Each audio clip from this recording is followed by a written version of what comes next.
the top rope. It's time for Classic St. Louis Wrestling Volume 3. Hello, I'm Larry Matisick. Volume 3 is going to provide a complete look at why St. Louis wrestling was so special for so many years. There wasn't a day that I went into work at the office alongside the great promoter Sam Muchnick that I didn't realize how lucky I was, how much I was learning. I wish it could have lasted forever. And there was another gentleman, one of the all-time greats, Lou Thez. He understood why St. Louis was so unique. Of the best 5 performers in the history of wrestling, Lou Thez certainly is one of them. He also was a native of St. Louis. On August 17th, 1980, I taped Lou Thez's interview on Wrestling at the Chase. Now you're going to have to forgive me, because Lou sat with me during a match with Rufus R. Jones and Billy Howard, and I cut off the tape before the end of the match. So for the record, Rufus R. Jones won. But when you hear Lou Thez, a true superstar, speak, you'll understand why I wanted to share this with you now. But when you get to wrestling and you talk about the greats and you talk about St. Louis, you talk about Lou Thez. Lou, it's great to have you back in town. Well, thank you very much, Larry. Thank you, ladies and gentlemen. Larry, I'm really very pleased to be back to the seat of wrestling culture, and our mutual friend Sam Muchnick, of course, is largely responsible for that. But like Sam, like myself, and many others that have devoted their lives to wrestling, we were doing what we enjoyed doing. And sometimes if you continue to do that throughout your lifetime, you begin to learn something about it. You know, that's the way it goes. Well, you've had some time now back in St. Louis. You had a chance to visit with some old friends and relatives, I guess. Yes, my mother is here, and I had some visits with her, of course, and I just finished having lunch with she and my sister and her husband, and it's been a revelation to be back to our city. I'm up in Newport News, Virginia now in another business. Live on Chesapeake Bay, have a lot of fun eating the seafood and so forth, but when I get back home here, it's really a crazy magnet. It's tough to leave here again, you know. I can imagine. Lou, 6 times holder of the World Heavyweight Championship. Now, we have a double main event here coming up in St. Louis, and I'm curious on your opinion about both matches. Let's take one at a time. First, Dick the Bruiser and Dick Murdoch inside the fence. How do you see that match? Well, that's a very interesting one. You've got a couple of real bruisers there. And, of course, Murdoch is a very evasive fellow, and he's continually trying to run away from the heat, from the problems, you know. But I would really like to be here to witness that match, because that's going to be an interesting one. There'll be a lot of lumps, is all I can tell you. And nowhere to run with the fence there, so that takes away a little strategy from Murdoch, I guess. Yes, well, that's what I say. The lumps are going to be flying, because that's the bruiser's long suit, and, of course, Murdoch will have to try to retaliate, and it's going to be very interesting. The other main event, Ted DiBiase and Nature Boy Ric Flair, 2 masters of the figure 4 leg lock. Well, this Ric Flair is a seasoned hand by now. He's sort of a veteran. But I think this DiBiase boy, I saw him in Shreveport, Louisiana a couple of weeks ago. I think he's one of the brightest stars on the horizon today. He could very well reach the top. I'm really impressed with him. His father was a good wrestler, and he superseded that. I'm really impressed with this young man. Yeah. And you talked before we came on the air about all the good young wrestlers you've seen. Anyone else who's caught your eye, particularly in St. Louis or around the country? Well, a young man has just left the ring here, a young man by the name of David Von Erich. And this young man has a real aptitude for wrestling. It comes easy to him, and I can see that he likes what he's doing. And, of course, he'll burn the midnight oil because he enjoys what he's doing. But he is real championship timber. This fella could reach the top probably more rapidly than anyone. He has the makeup for it, mental, physical. I think he's one of the stars that could really, he'll make a mark on him in the wrestling world, I can tell you that. And, of course, I can remember just a few years back some great battles that Lou Thez had defending the gold belt against a gentleman by the name of Fritz Von Erich right here in St. Louis. Yes, well, I don't mean to say anything unkind about Fritz, and he's had a great career, but I think this boy is going to do a better job than he did. He has a little more wrestling knowledge, basic knowledge. Fritz was a football player, but this young man begun to wrestle at an early age, and I can see the earmarks of it. And it's a matter of doing your homework, and the years you spend in the gym learning your craft, of course, is what pays off later. And he already has the basis. I can see that. His elementary experience has been very good. Lou, we've got so much more we could talk about. Have you got a few minutes? You can join us at ringside for the next match? You bet. Lou Thez with us now. He'll be with us at ringside for the second main event. We'll be back with more in a moment. Rufus R. Jones against Billy Howard. A special attraction on Wrestling at the Chase. With us at ringside is 6-time former world champion Lou Thez. And Lou, I understand that next weekend here on Wrestling at the Chase, you're going to be on hand as a special referee. You like St. Louis so much. I sure will, Larry, and I'm looking forward to it. I've been around the game long enough to know some of the rules. In fact, sometimes they wanted to tell me the rules the latter part of my career, and I said, well, I've been really quite oriented because I wrote some of them, you know. Well, you certainly put a lot of the new moves that are into wrestling now. You feel like you're something of almost a revolutionary because some of the holds that you did first, so many guys now, it's almost standard. Things you did and a lot of guys use. Oh, sure, that's true. Well, I've said this many, many times. Some of the veterans or old-timers say that wrestling used to be better and other things were better, but I don't go along with that. The moves that we thought were really inside things and sophisticated and sort of secretive is a commonplace thing today, and some of these young people that have done their homework are making moves that we never thought of, so it's like everything else. Wrestling has improved, and I think the future of wrestling is in very good hands, and it will be perpetuated forever with some of these young stars coming up. Well, that's good to hear from someone like Lou Thez, and of course, Lou, you were the youngest man ever to hold the World Heavyweight Championship. And the eldest. And that's true, too, the youngest and the oldest. You talk about different styles. How about Rufus R. Jones? There's a very unique style, the movement of the legs and the body. How would you handle Rufus R. Jones? Well, of course, my gimmick was wrestling. So what I try to do is disarm him and make his things as ineffective as possible, you know. And that's the best that you can do. And if you see some of the things that he does that work for him, why, of course, you try to upset his apple cart and head him off at the draw, as it were. Lou, one thing I can recall from all of your matches, you always seem to stay in tight on an opponent, wanted to stay in there close. Any particular reason for that? Well, that's the way we were coached. I had a fellow by the name of George Tregus coached me here in St. Louis, Ray Steele, Ed Stringer Lewis. Mr. Muchnick is familiar with all these names and the things that they did with us years ago. We trained 7 days a week, and that's the way they taught us. Just ride your opponent very, very closely. You know where he is at all times. You close your eyes, you know where he is. And that's where it is, you know. Good point. If you were blinded at perspiration in your eyes, it didn't matter because That's right. You could feel him. You knew what was there. Some blind people are good wrestlers. Once they get their hands on you, you're in trouble. Very true. Remember Big Bill Miller at one time in his native Ohio. He was involved in teaching blind children how to wrestle. Yes, and some of them get very, very good. Once they get their hands on you, why, you're up against the same problem you would with a fellow that sees very well. Billy Howard forces Rufus R. Jones to the ropes. Lee Warren trying to get Howard back, and Howard with a knee lift into the stomach. Another high knee lift from Billy Howard. He pulls Rufus R. Jones off the rope, and Rufus powers his way out and twists that arm. And he's more knowledgeable, has more wrestling ability than people think. He's a sleeper. Headbutt to the shoulder for Rufus R. Jones, put Billy Howard down. I guess that's true in a lot of wrestlers, isn't it, Lou? That people overlook their fundamental ability because of Ric Flair with a fancy robe. They overlook the guy can wrestle. Well, they laughed at Gorgeous George, but he was a darn fine wrestler. So that, you know, you just don't know. Now, Ric Flair's done his homework. He's a great athlete. And I know the matches that he's had here, he's really captured the wrestling fans here in St. Louis. And I'm sure they're going to look forward to seeing he and DiBiase, because that should be something. Tremendous pairing. Some good young talent. You talk about Von Erich and DiBiase. Matchmaking is not an accident. You know, to be as successful in wrestling as Mr. Muchnick has been here, matchmaking is an art, and he's very artful at doing this. This is where it is, you know. Just to take names out of a hat doesn't mean anything. You got to know what you're doing. Give the people what they want, so to speak. You got it. Rufus R. Jones still in charge against Billy Howard, twisting that arm, yanking the arm out. Howard getting a bit frustrated. That's another part of wrestling that you excel at. I can remember so many times where you could get an opponent angry with a little slap here, a little elbow there. Oh, sure, upset them, of course. And sometimes you upset them enough why they sort of forget what they learned, you know. They let the emotions take charge of the head. That's right, sure. Rufus R. Jones took charge right there. Billy Howard threw a punch at the hard forehead of Rufus R., and Rufus takes Billy Howard to the corner. Yeah, his style is so unique, you know. He upsets a lot of people because they don't understand what he's going to do next. That's a good point. He doesn't come in as in the standard approach toward an opponent. He's got the legs moving, the arms moving. It has to throw you off balance. Yes, he's very, very sharp. I've watched him. He squirms out of a headlock like an eel, you know. Rufus R. Jones. Lou Thez with us here at ringside on Wrestling at the Chase. Rufus twisting that arm. A lot more power than you would imagine.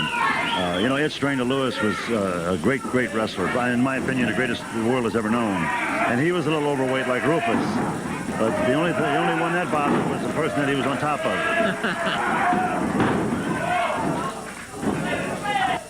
5 minutes have expired, 5 minutes left.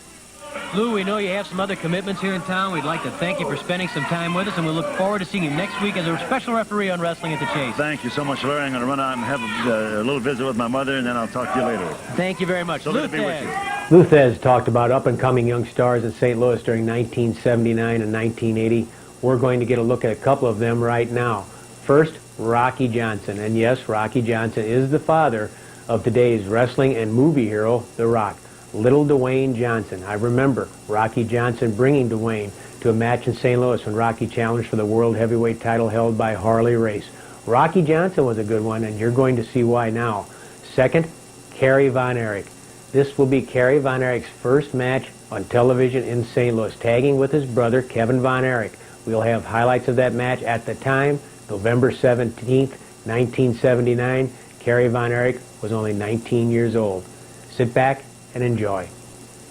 Rocky Johnson has been blazing hot since returning to St. Louis. Never has Johnson looked better. His speed, his strength, his versatility make Johnson a serious threat to Harley Race. Here is Johnson against Max Blue. Moved just a little bit more, and Blue totally off balance, completely out of whatever strategy he had in mind for this match against Johnson, all because of Rocky's movement. When Blue wasn't even near him, Blue dove for the leg and missed, and Rocky just dances away, and the crowd loves it. Watch Rocky polish off Blue. Johnson muscles his way up. Blue twists the arm of Rocky, flips him to the ropes, throws an elbow smash that misses. There's that drop kick from Rocky Johnson. Rocky to the air with a second drop kick. Blue staggers to his feet. Sunset flip by Rocky Johnson. This could be all over. Oh, no, Blue managed to pop that arm away at the count of 2. Rocky with a flying mare. Rocky nearly put Blue away with the sunset flip. Now Johnson lifts Blue into the backbreaker hold. The hanging backbreaker by Rocky Johnson. And Max Blue has no choice but to submit. Bruce Langford tried to stop Johnson. Langford catches Johnson in the corner. And a pair of hard blows to the stomach, and then a forearm smash to the neck of Rocky Johnson. Langford with a punch to the top of Johnson's head. That didn't do much good for Langford. An elbow smash to the head. That didn't have much effect either on Rocky Johnson, whose headbutt is quite an effective weapon for him. Langford grabs Johnson's arm, pitches him across the ring to the ropes. Rocky leaps up behind Langford, zips across the ring, catches Langford, grabs that leg and pitches Langford over the top. Langford whipped to the ropes by Rocky Johnson. Drop kick by Rocky Johnson. The flying feet of Rocky Johnson take to the air. Langford dropped by Johnson. Rocky grabs ahead. Lifts Langford over with a suplex. The suplex by Rocky Johnson. He covers Langford. And there's the count of 3. A pair of drop kicks followed by the suplex. And Rocky Johnson with that suplex records a victory again. Take a look at Bill White testing Johnson. Refuses to budge off those ropes as White tries to pull him. This time White pitches Johnson. That's why Rocky let him pitch him. And Rocky takes to the air with a drop kick. Rocky nimbly to his feet. White takes another drop kick. Down goes Bill White. Rocky Johnson hooks that head, goes underneath. Oh, shades of Harley Race, the suplex. Shades of the world heavyweight champion, Rocky Johnson, with a suplex. And he covers Bill White. An easy and impressive victory for Rocky Johnson. He was never in trouble. Johnson also squared off with Juan Zapata. Zapata working on the face of Rocky Johnson as Johnson's in the corner.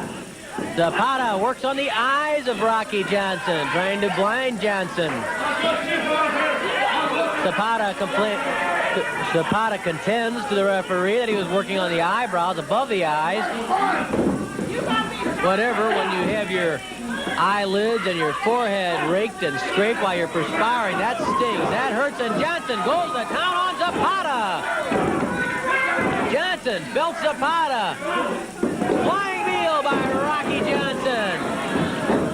There's the drop kick by Rocky Johnson. Zapata knocked across the ring. Rocky lifts Johnson high in the air. Hard body slam. That was a sizzler. Johnson does it again, ramming Zapata to the mat. Rocky Johnson takes Zapata to the ropes, whips him across the ring with one arm. Hard forearm smash. Right underneath the chin. Down goes Zapata. Count of 2 and 3. With the forearm smash. A perfectly legal blow. A forearm smash. Look on his face. Gil Guerrero tried to break Johnson's winning streak. Rocky stopped still, dead still for a moment. Then when Guerrero reached out, Rocky just stepped aside.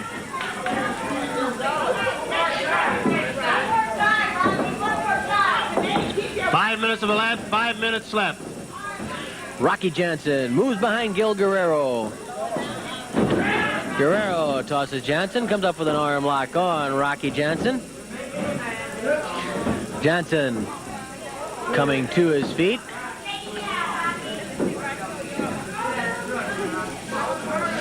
Johnson trying to push back on Guerrero, thus loosening the grip, then grabs Guerrero from behind, pitches him to the rope. Both men hit the ropes. Guerrero ducks. Johnson with a drop kick.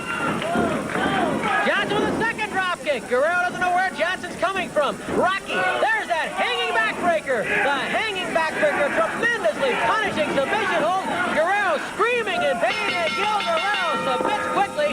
The hanging backbreaker by Rocky Johnson polishes off Gil Guerrero. Still another victory, still another method to gain that triumph from Rocky Johnson. The youngest Von Erich, Kerry, made his TV debut as Kevin's partner. 5 minutes left, 5 minutes. 5 minutes remain in the curfew. No falls yet. The Von Erich brothers, Kerry and Kevin, against Real Guzman and Tom DeMarco. Guzman with a flying mare on Kerry. Kerry punches back. Drop kick by Kerry. Oh, he takes to the air. Kerry leapfrogs over the top. He has a jackknife and rolling cradle. And Guzman's over. Stick around. Dory Funk Jr. is next. Cradle by Kerry Von Erich. Gives the first fall to the Von Erich brothers. Mike Huber was Dick the Bruiser's son-in-law, and one of Huber's earliest matches in St. Louis was against Dick Murdoch. He didn't even have the nickname of Spike then, but you'll see why they called him Spike Huber very quickly. Dick Murdoch and controversy are not strangers. That's obvious from what you've already seen. Now, here's Murdoch in action against fiery Mike Huber. In his command, slaps Mike Huber, and Huber's not taking anything from Murdoch. You know that Mike Huber is Dick the Bruiser's son-in-law, and he would like a taste of revenge. The drop kick knocks Murdoch into the corner. Mike Huber pounding on the head of Murdoch. Flying field, Murdoch still with his jacket on. Drop kick knocks Murdoch through the ropes and out of the ring, and Murdoch takes a walk clear back to the dressing room. Murdoch's pure toughness, however, enabled him to bounce back. Huber staggered. Murdoch taking charge right now.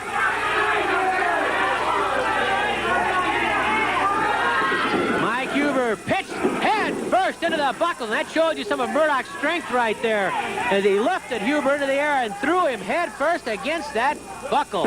Knee drop to the head. Shades of Harley Race right there. Another knee drop against the head by Murdoch. The Missouri champion driving his knee into the head of Mike Huber. That's what Harley Race will get, says Dick Murdoch, as he covers Huber, but he can't keep him down. Murdoch thought he had a pin there. Kick right to the head by Dick Murdoch. Another kick to the head. Huber taking a pounding now at the hands of Dick Murdoch. Huber trying to keep his feet. Murdoch smiles. The first time he smiled in this entire battle. Huber refusing to quit, but taking a pounding. Huber fights back with a forearm smash. Murdoch with the uppercut. A brutal display by Missouri State champion Dick Murdoch. Huber lifted. Murdoch keeping his balance. What's he got in mind here? A running body slam? Oh, Murdoch jamming Huber into the mat. A running body slam. This could be it. Oh, Murdoch not content. Now he's going to try to hurt Huber, it looks like. No reason for this at all. But Dick Murdoch, his pride stung, grabs Huber, setting him up for the Texas Brainbuster, the suplex if you prefer. Huber would have been pinned easily before this, but Murdoch wasn't satisfied. Murdoch this time is satisfied, and Dick Murdoch, with a vicious demonstration of modern wrestling, pounds down Mike Huber. St. Louis always had plenty of exciting spot shows, too. They didn't get a whole lot of credit, but they provided plenty of excitement. I can remember Sam's partner, Wild Bill Longson. What a great guy he was, running spot wrestling cards from Waverly, Illinois to Swansea, Illinois to Festus, Missouri. And our good friend Herb Simmons ran a really terrific program in Dupo, Illinois at the high school. We have rare footage of that thanks to Herb. You're going to enjoy it because the main event is King Kong Brody versus Abdullah the Butcher. Fasten your seatbelts. King Kong Brody and Abdullah the Butcher. You can see why people in St. Louis everywhere got excited about seeing wrestling. And this match is certainly one people talked about for a long time. Certainly in Dupo, Illinois at the high school where they had over 2,200 people packed into that gym as Abdullah the Butcher locked up with Brody and pushes Brody into the corner. Referee Lee Warren trying to get a break, but if you know Abdullah the Butcher and you know King Kong Brody, well, you know it's not Luthez against Pat O'Connor. But that's what makes wrestling great, because you have different styles and different ways to attack people. And there's one way: stand on the throat of Brody when you weigh about 400 pounds, as Abdullah the Butcher did. Abdullah the Butcher was a very controversial character. He wasn't in any one territory, any one town for a very long time, because really he was just hard to handle. King Kong Brody had a reputation like that sometimes too. But ironically, a lot of people thought that Brody would not get along with promoter Sam Muchnick in St. Louis, and it was just the opposite. They became very good friends. If you asked Brody who were the three promoters that he respected the most in the wrestling world, I'm sure he would have told you: the Giant Baba in Tokyo, Japan, Paul Bosch in Houston, and Sam Muchnick in St. Louis, because he knew if they gave each other their word, if they shook hands on it, that's the way it was going to be. No shaking hands here as Brody and Abdullah the Butcher. Brody with a cut opened up on his forehead already from Abdullah the Butcher, and watch Butcher like a shark, scenting blood, smelling it, going after the wound, going after the injury on Brody's head. Abdullah the Butcher going after his long-avowed enemy, and King Kong Brody wanting to finish it once and for all. Dupo, Illinois, the site, as King Kong Brody finds himself almost fighting for his life against Abdullah the Butcher, as Abdullah starts pounding on the head of King Kong Brody. Abdullah never was shy about using anything he'd find. He's picked up forks, he's picked up bottles, he's picked up all sorts of foreign objects. He'd do anything he could. To him, wrestling was a war. And his most exciting matches were against people like King Kong Brody, who said, well, I can wrestle. If I have to, I can throw drop kicks. I can do hammerlocks. But if you want a war, I'll give you a war. Right now, though, the war was not going in the way that King Kong Brody wanted it to go. Abdullah pulling back on the head of Brody, turning Brody into that corner. Abdullah putting the pressure on. Headbutt by Abdullah the Butcher. Brody staggered, bleeding. Referee Lee Warren keeping an eye on things, but he's probably knowing best right now is just let them slug it out. Find out who's the toughest, who's the meanest, who's going to last the longest. Brody making a comeback. He hits the ropes, and a big boot right to the top of Abdullah the Butcher's head. Abdullah the Butcher taking another kick, another boot from King Kong Brody, another kick right to the jaw. Abdullah the Butcher hanging onto those ropes, in deep trouble now. And you can see that a cut has been opened up on the head of Abdullah the Butcher. Abdullah bleeding as Brody pounds on Abdullah the Butcher. Brody hitting the ropes again, wanting every bit of extra energy he can get for a kick up against the ear of Abdullah the Butcher. Herb Simmons was probably wondering right there, boy, what did I get myself in for with a main event like this? Abdullah the Butcher and King Kong Brody. But I'm sure that Herb Simmons at that point was like every other fan in that building. He was standing in rapt attention, watching every move these two giants of wrestling were doing. Brody, Abdullah trying to destroy each other. Brody with a chop to the head of Abdullah. Brody on the offensive now. Abdullah hanging onto the ropes, trying to keep his feet as Brody pounds on the head, pounds on the lacerated head of Abdullah the Butcher. The blood spilling out of the forehead, down the chest, down the arms of Abdullah the Butcher. Abdullah in deep trouble now. He had the offensive early, but now King Kong Brody lashing out with all his might, with all his fury, and Abdullah the Butcher in deep, deep trouble. Can Brody put him down? Can Brody get his shoulders on the mat? Can Brody make him say that he'll quit? Well, it's going to be tough. And Brody knows that even going to biting King Kong Brody. Lee Warren, the referee, who's been in so many big matches by this point in his career, knowing that this might have been his toughest challenge, trying to keep some sort of order between Abdullah the Butcher and King Kong Brody. Abdullah fighting back. A chop to the head. Remember, Brody was already cut.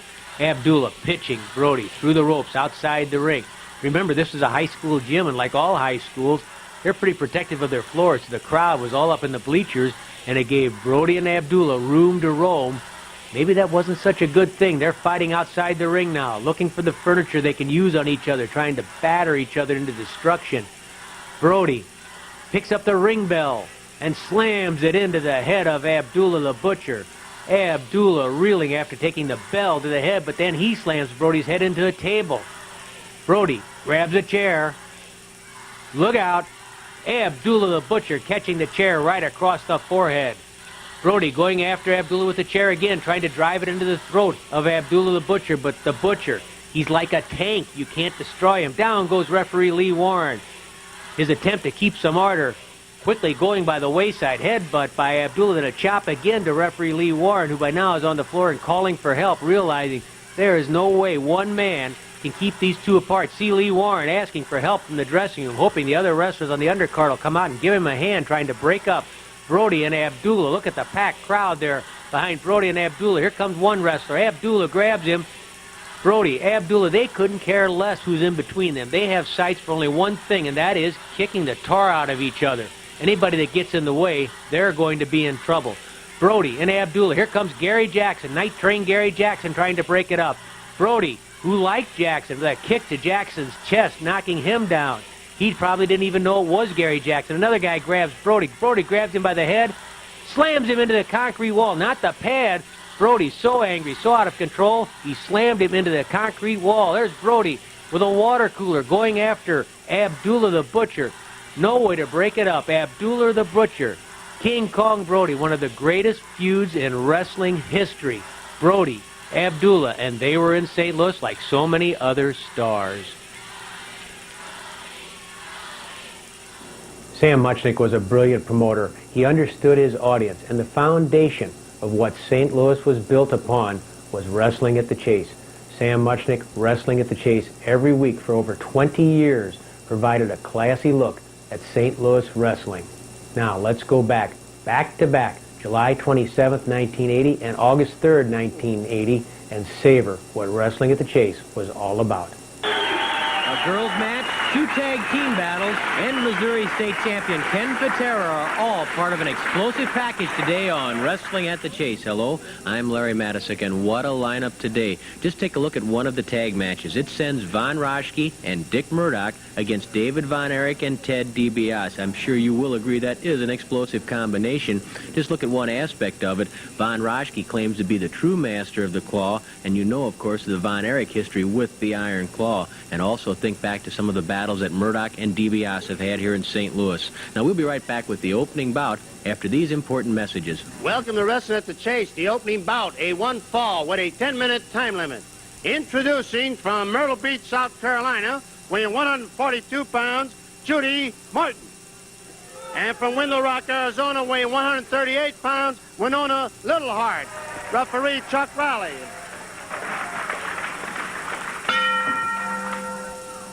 Winona Littleheart, oh, it's a popular figure in St. Louis, removes her pre-match garb, and she's doing battle with Judy Martin.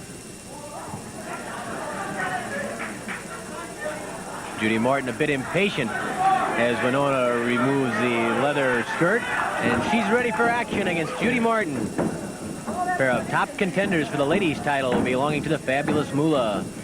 Wrist lock by Winona Littleheart on Judy Martin, who counters nicely into a hammerlock on Winona. Nice counter by Winona. Flying mare from Judy Martin.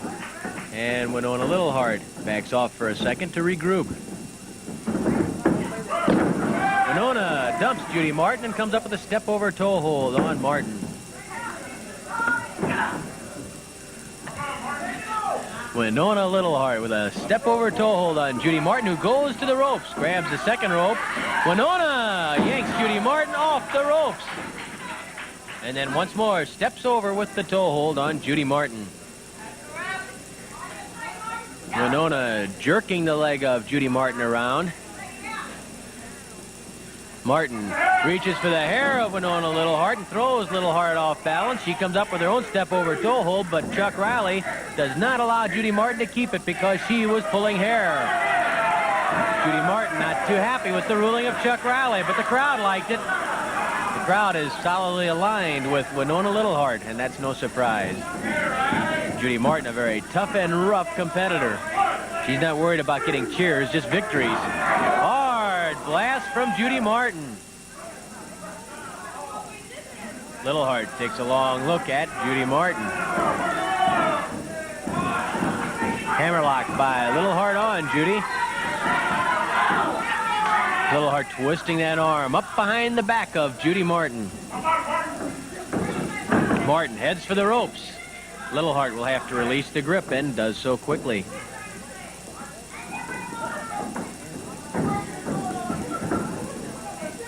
Little Heart and Martin, both very cautious right now. No advantage either way at this point. They both had their moments. Finally, they tie up, and Little Heart twists the arm of Judy Martin. The crowd urges on Winona Little Heart, but it's Martin who's able to come up with the arm twist arm bar combination. Look at the pressure she's putting into Winona Little Heart's wrist, bending that hand forward. And now into a hammerlock by Judy Martin on Winona Little Heart.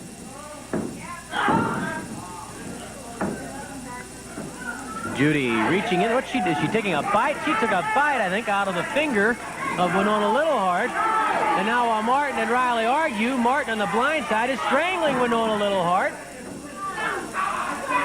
There's Judy Martin again taking a bite into the fingers of Winona Little Heart. Chuck Riley trying to figure out what's going on. He's assuming that Martin was spreading the fingers and pulling one finger, which of course would be illegal. Any grip has to involve at least 4 fingers. Little Heart with a chop to the stomach of Judy Martin. And then Martin gouges the eyes of Winona Little Heart. Judy Martin opening up with some rough tactics against Winona Little Heart. A knee to the side of Winona's head. Martin lifts Little Heart and throws a punch into the throat of Winona Little Heart. Judy Martin proving to be a very tough, hard-nosed competitor. And Little Heart has been shaken by the attack from Judy Martin.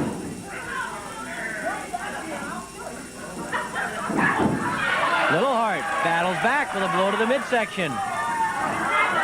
Judy Martin's in the hair again, and a forearm smash levels Winona Little Heart. That was a legal blow, of course. It was the forearm. Martin bouncing the ears and the head of Winona. Judy Martin covers Winona Little Heart.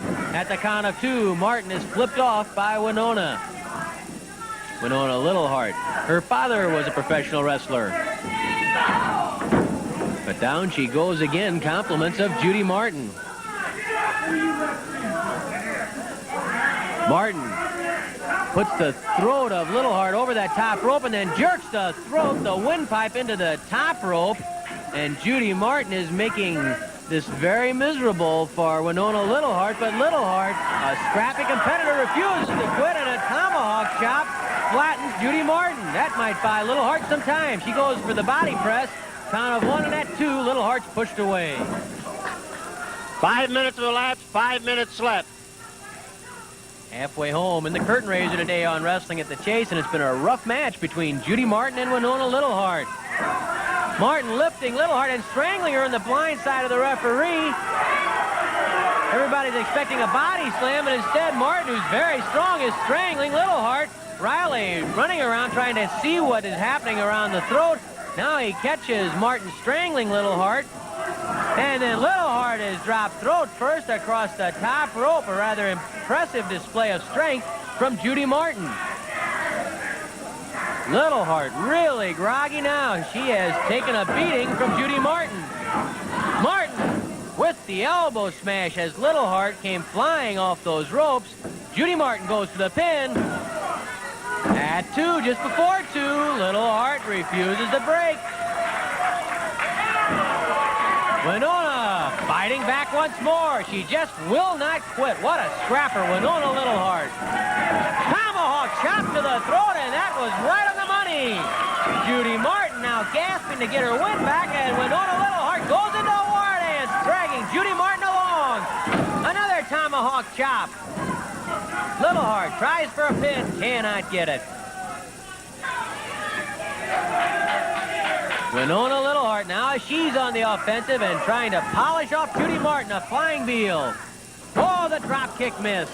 The drop kick by Winona Little Heart missed as Judy Martin coolly stepped aside. Martin with a kick to the back of Winona Little Heart. Just when things started to go Winona's way, everything backfired because of that missed drop kick. Up and over. Hard spill by Winona Little Heart. Judy Martin with that backflip. 3 minutes left.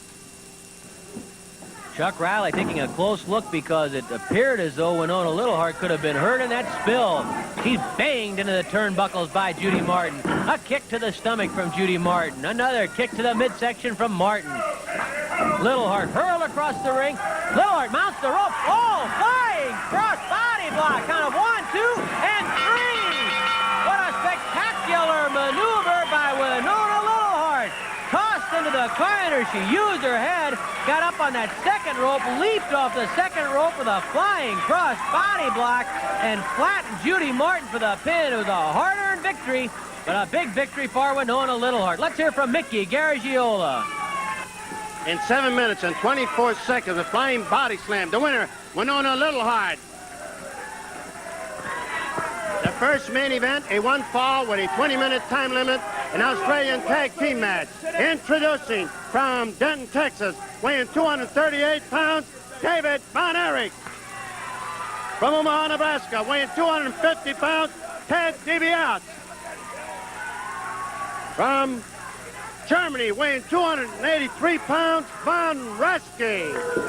And from Waxahachie, Texas, weighing 260 pounds, Dick Murdoch. Referee Lee Warren, Chuck Riley.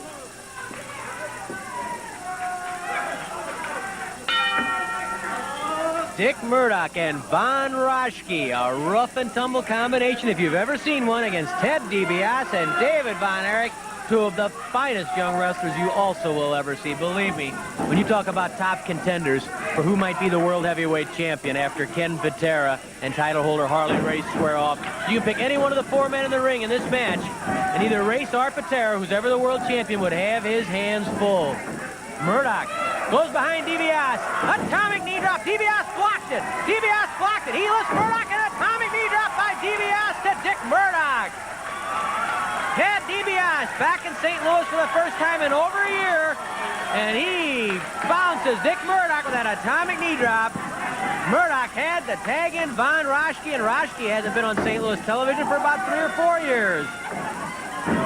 Beautiful fireman's carry by Von Raschke. Don't kid yourself about Von Raschke. He is a brilliant wrestler.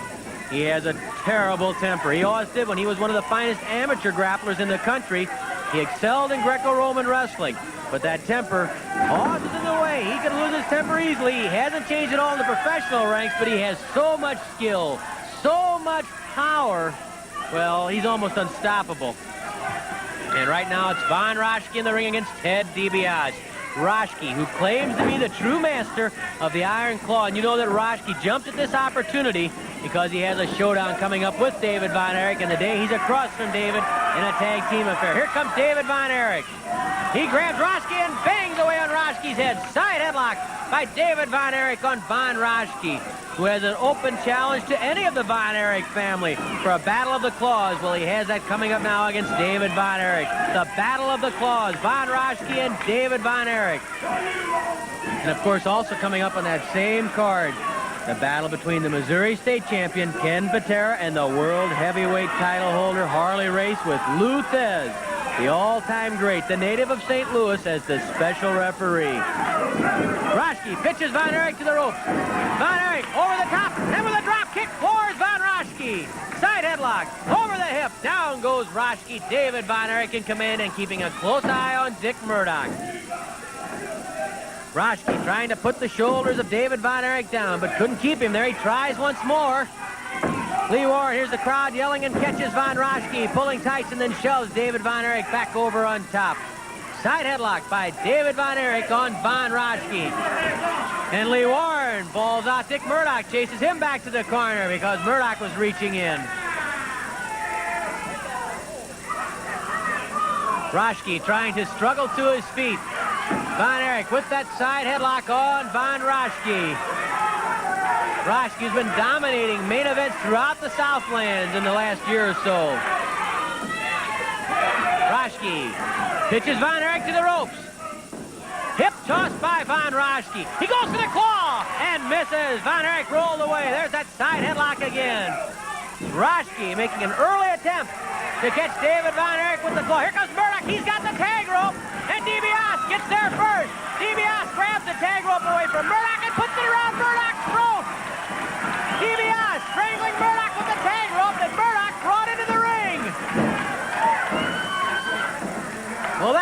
probably backfired on Dick Murdoch.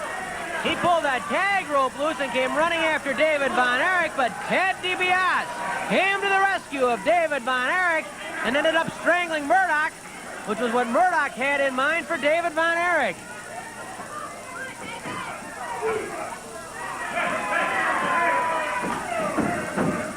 David Von Erich over the top of Raschke, hits the rope. Oh, and Raschke nails Von Erich with a knee lift to the stomach.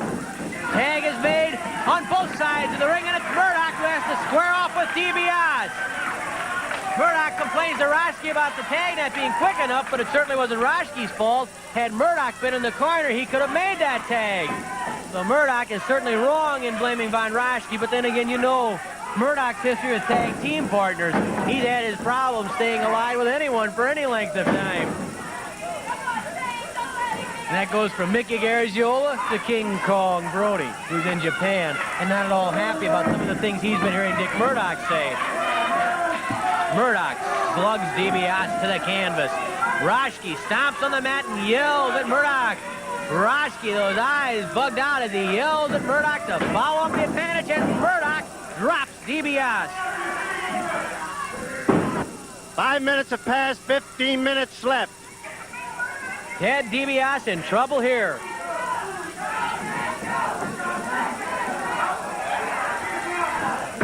Once more, DiBiase blocks that atomic knee drop on Murdoch. Murdoch blocks the atomic knee drop of DiBiase. Now they're blocking either way. That one scores. That atomic knee drop hit the mark. And so did that forearm smash. Murdoch leveled by DiBiase. Side headlock. Down goes Dick Murdoch.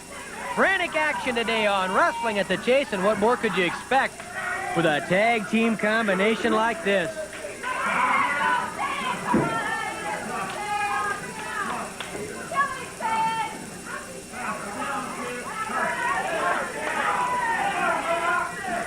Ted DiBiase with a side headlock on Dick Murdoch. Murdoch looking out from inside that headlock for Raschke. Murdoch with an uppercut that spun DiBiase right around. Claw yells. Oh, he yelled a claw at Raschke. And Raschke gets a claw on Murdoch. Raschke has a claw on Murdoch. He missed DiBiase. Murdoch couldn't hold on to the aggressive Ted DiBiase, and Raschke ended up with a claw on Murdoch, and now Murdoch and Raschke have a little disagreement. Dick Murdoch, he'll try anything, he'll do anything, and sometimes it backfires on him. It certainly did there. Raschke forces DiBiase to the ropes, and DiBiase fights back. DiBiase and Raschke were toe-to-toe. Murdoch got in it. Here comes David Von Erich after Murdoch. Murdoch powers in the corner. Now he fights back against David Von Erich. All four men in the ring. Finally, Murdoch gouges the eyes of David Von Erich. Meanwhile, Raschke has a headlock on Ted DiBiase. Believe me, the action is being generated not just by the two people in the ring, but the two outside the ring have been involved just as much. Dick Murdoch, not too happy with the commentary out here, but Murdoch says he's had enough of this. He's going back outside. I don't know if he means outside the ring or outside the building. You never know with Murdoch.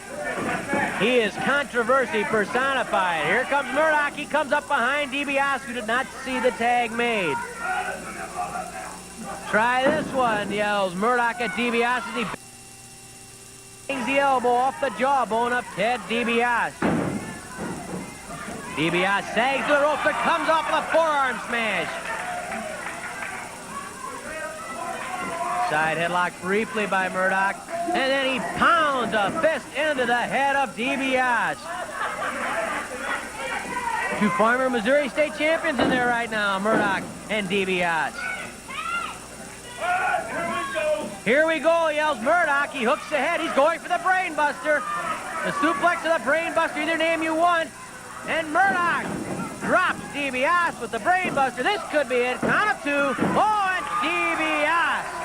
DiBiase pushes off Murdoch, and Murdoch is incensed. He tags Raschke. Raschke trying to follow up the attack. He hoists DiBiase for a backbreaker. The backbreaker by Raschke. At 2, DiBiase just won't stay down. Front rolling cradle, a small package by DiBiase. Raschke quickly breaks free. He's a strong, powerful man. Raschke whips DiBiase to the rope. Oh, Raschke trying to flip DiBiase. DiBiase nailed him with a kick. Here comes David Von Erich.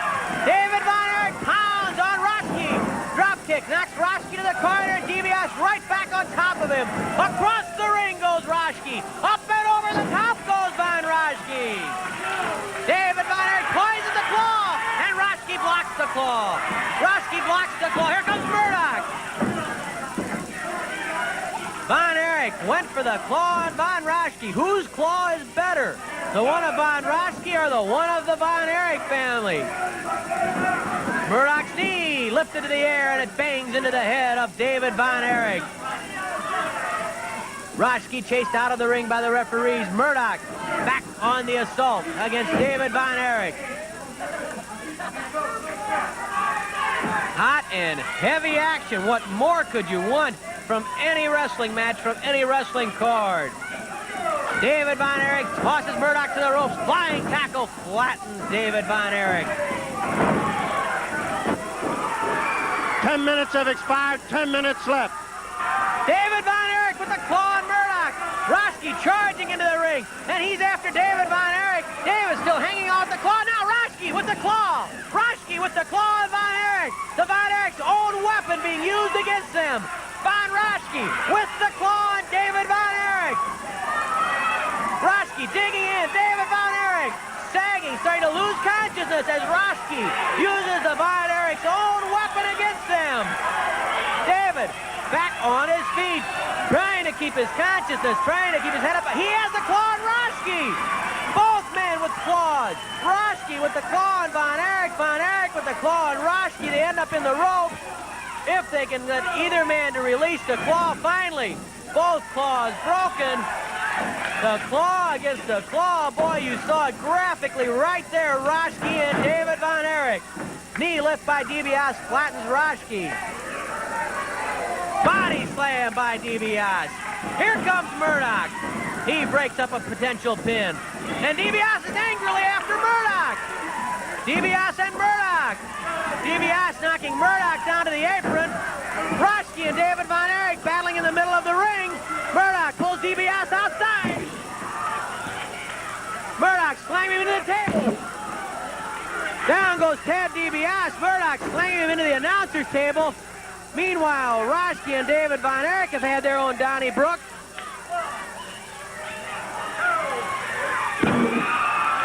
Oh, Murdoch slammed into that table. Again, Murdoch driven into the table by DiBiase. DiBiase and Murdoch having a Donnybrook outside the ring.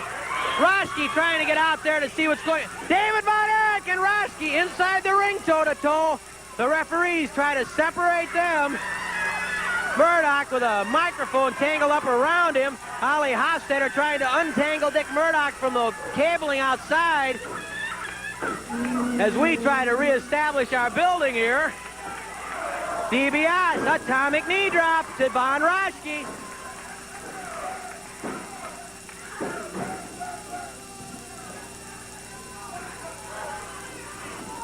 Tag made to David Von Erich. Raschke catches a punch from both David Von Erich and Ted DiBiase. Raschke puts his foot on the ropes to avoid being pinned. What more could happen in this match? They've wrecked ringside, I'll guarantee you that. The dropkick floors Raschke. David Von Erich, though, keeping a wary eye on Murdoch. He knows you can never count him out.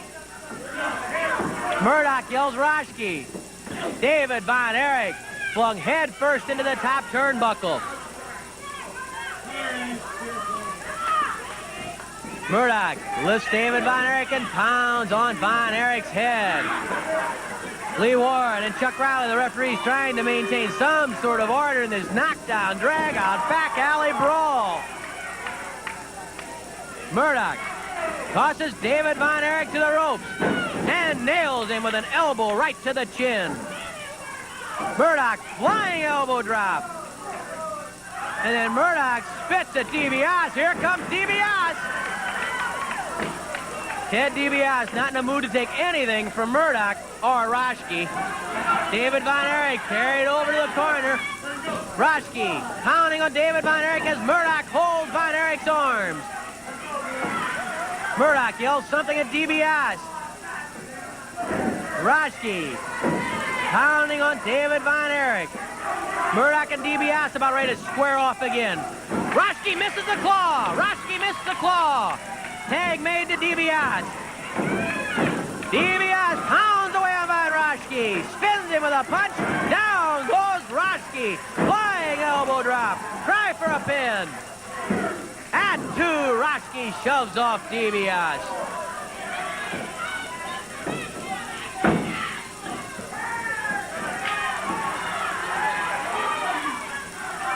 DiBiase and Murdoch once more take a long look at one another.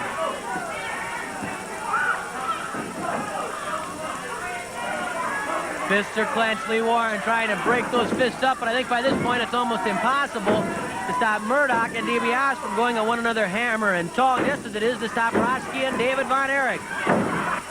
15 minutes have passed, 5 minutes left. 5 minutes. Charges into the ropes and knocks Riley right off the apron. Down goes Murdoch. The referee, Chuck Riley's been hurt. He's been knocked off the apron. DiBiase goes for the figure 4. The figure 4 leg lock by Ted DiBiase on Dick Murdoch. Here comes Raschke. And there's David Von Erich with a claw on Raschke. Raschke trying to get a DiBiase to break up the figure 4. David with the claw on Raschke. David dragging Raschke outside the ring with the claw. Look at that. Raschke being pulled outside the ring by the iron claw of David Von Erich. Finally, the referee gets David Von Erich and Raschke separated while Murdoch simply refuses to quit against DiBiase. Raschke just won't quit. He's after DiBiase, stomping on him, and the figure 4 is finally broken. David Von Erich tried to get at Raschke, but Chuck Riley, who took a hard blow, stopped him. You have to admire these referees. Even they're taking their lumps in this tag match. Here comes David Von Erich. Both men, Von Erich and DiBiase, flip Raschke for a double atomic knee drop. Can you believe some of the excitement that you have seen in this match? Simply unreal action. Try for a pin. Raschke lifts that arm and manages to push off the hip of David Von Erich.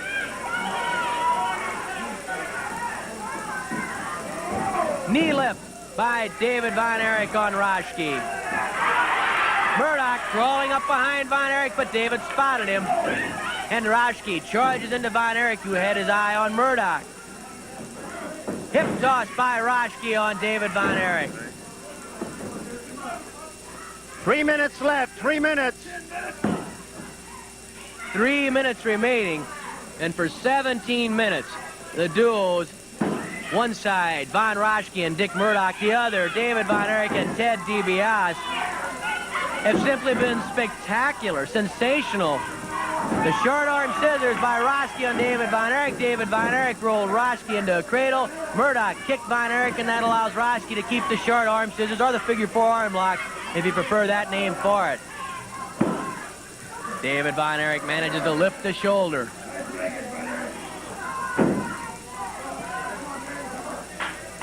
Give up, yells Raschke to David Von Erich. Certainly nothing has been decided yet as to who has the better claw, although you have to be impressed by the way David Von Erich used the claw to literally drag Raschke out of the ring when Raschke tried to get in there to break up DiBiase's figure 4 leg lock on Murdoch. But even at that, Raschke showed you he could withstand punishment, that he could take the claw, because after that he still got back into the ring, that man, Von Raschke, and attacked Ted DiBiase. Von Raschke with a figure 4 arm lock on David Von Erich. There's the claw. There's the claw by Von Erich on Raschke. The claw by Von Erich on Raschke. Raschke squirming towards the rope. Murdoch's up on the top rope. Murdoch's on the top rope, and there's DiBiase after Murdoch. DiBiase knocks Murdoch off the top rope. Raschke still caught in David Von Erich's claw. There goes Murdoch up on the ropes again. He leaps off the rope. He's caught in the stomach claw. Von Erich has a claw on either man. He had the iron claw on Raschke and the stomach claw on Murdoch before Murdoch broke it up by gouging the eye of Von Erich. Von Erich needs a tag. Here comes Murdoch. Here comes DiBiase.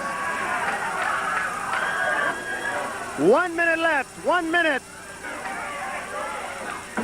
DiBiase. His legs caught by Murdoch. Murdoch spins DiBiase, but DiBiase comes off punching. Murdoch slammed headfirst into the buckle. He can take a 2. Those are 4 tough athletes inside that ring. Murdoch takes a bite out of the forehead of DiBiase. I'll tell you, I don't see how any of this quartet can have anything left by this point. They have just been non-stop from the opening bell. Murdoch stomps on the jaw of Ted DiBiase.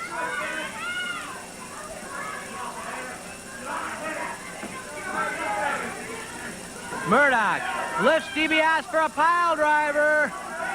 There's the pile driver from Murdoch to DiBiase. Can he pull out a victory with just a few seconds remaining?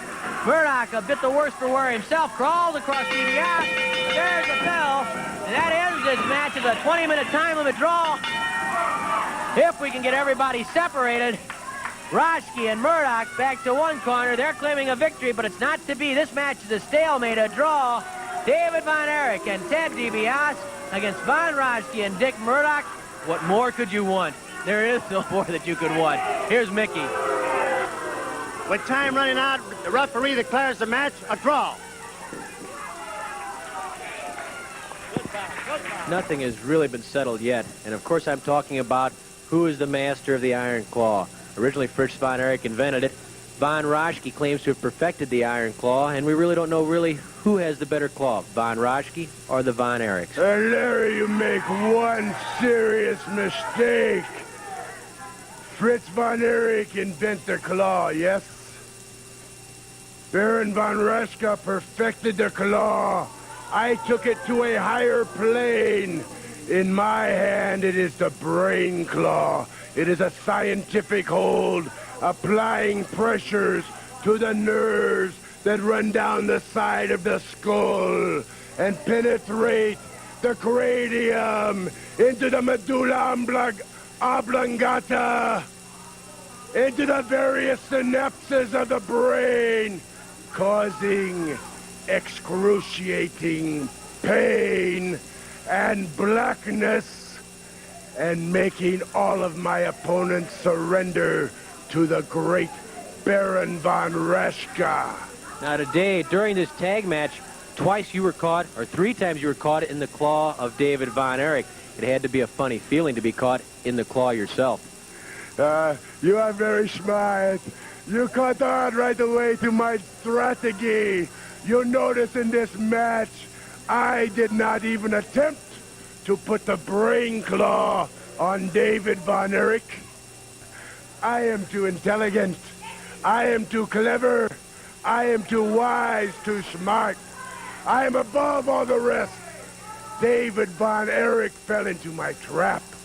He applied the claw 3 different times, and 3 different times my brain went to work, and I knew how to defend myself against the claw, so that when I meet him in the ring, on the way to my goals, on the way to the World Championship, I know our paths must cross.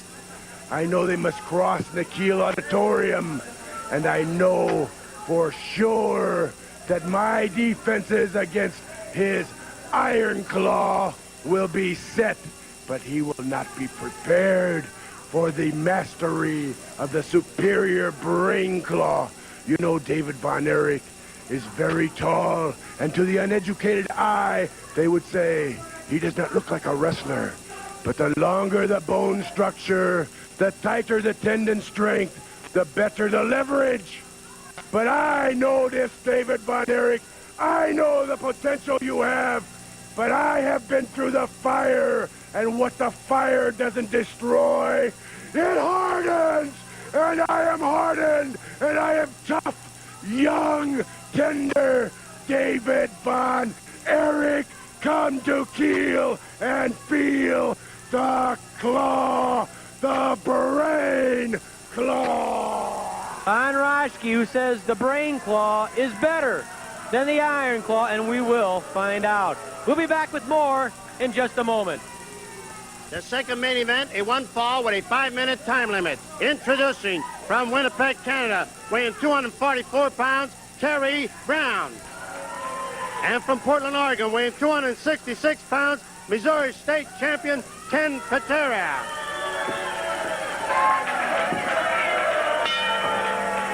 Powerhouse Ken Patera, the Missouri State champion and possibly the strongest man in the world, squares off with Kerry Brown, the second main event on Wrestling at the Chase today.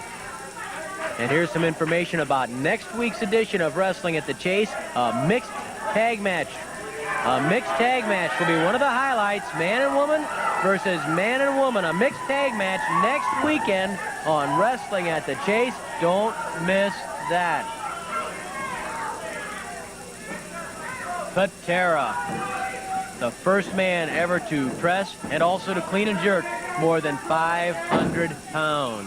The holder of so many national and international records that it's almost impossible to recount them. And Ken Patera tells referee Chuck Riley, you've got to learn to get out of my way, as he shoved the 240-pound Kerry Brown right to the corner.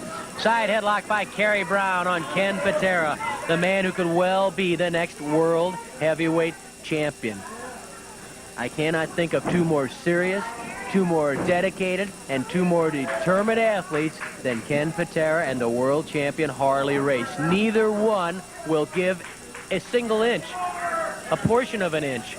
So when they clash with wrestling's biggest prize on the line, Ken Patera flexing those massive muscles after lifting Kerry Brown onto the turnbuckle. Can you imagine what it will be like when that man, Ken Patera, maybe the strongest man in the world, squares off with Harley Race, who said you have to cripple him to take the championship from him.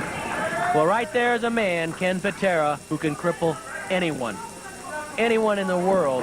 Patera has the wherewithal, has the power, has the knowledge, has the ability to cripple them. Patera pounds on Kerry Brown, yanks him over the top with a chancery, gets a count of one on Kerry Brown. Remember that Patera won that Missouri State title from Kevin Von Erich and then beat Kevin Von Erich in a rematch. And that says a lot right there about Patera's tremendous amount of skill. Patera with a front face lock on Kerry Brown. Is it a strangle? Chuck Riley checks. Now it's a strangle. As soon as Riley pulled that hand away, Patera went right for the windpipe. A kick to the head from Ken Patera. Patera bangs away on Kerry Brown. Pops an elbow into the face of Kerry Brown. Patera walks across the face of Brown. Show me what you got, boy, yells Ken Patera to Kerry Brown, and bounces a forearm into the cheekbone and then into the jaw. Kerry Brown twists the arm of the Missouri State champion. Patera flung to the mat. Leg drop to the shoulder of Patera by Kerry Brown. Patera goes to the corner. 2 minutes left, 2 minutes. Kerry Brown twists Patera's arm, trying to pull him out of the corner. Kerry bending that arm forward. Ken Patera. The pressure's really on him because of the opportunity he has at his command. Patera uses knee lifts to get loose from that armbar arm twist combination by Kerry Brown. Patera lifts Kerry. Look at that. High overhead. Face down and pitches him halfway across the ring. To call that a body slam is an understatement. He threw Kerry Brown, 240 pounds, clear across the ring. At 2, Kerry Brown kicks off Patera. He better check his vertebrae after that slam. Patera hoists Brown once more. Backbreaker. The backbreaker by Missouri State champion Ken Patera once more. Kerry Brown battles away from a potential pin. 1 minute left, 1 minute. Ken Patera closes clotheslining Kerry Brown as he came off the ropes. That's like getting hit by a 2x4. There's the full Nelson. There's the swinging neck breaker. The swinging neck breaker by Patera. Kerry Brown forced forward. He's risking serious neck injury right here. A lot of men have gone directly to emergency rooms after being trapped in that swinging neck breaker, and Kerry Brown has to give up. The match is over, and Patera finally releases the swinging neck breaker. Kerry Brown in severe pain, rolling around the mat as Ken Patera, the Missouri State champion, has his arm raised in victory. Here's Mickey. In 4 minutes and 23 seconds, a swinging neck breaker. The winner, Missouri State champion Ken Patera. An added attraction in the Australian tag team match, Moats Falls to Curfew. Introducing from Denver, Colorado, weighing 257 pounds, Killer Karl Cox. And from Winnipeg, Canada, weighing 242 pounds, Bulldog Bob Brown. From Wellington, New Zealand, weighing 234 pounds, former world champion Pat O'Connor. And from Fort Worth, Texas, weighing 227 pounds, Tommy Yates.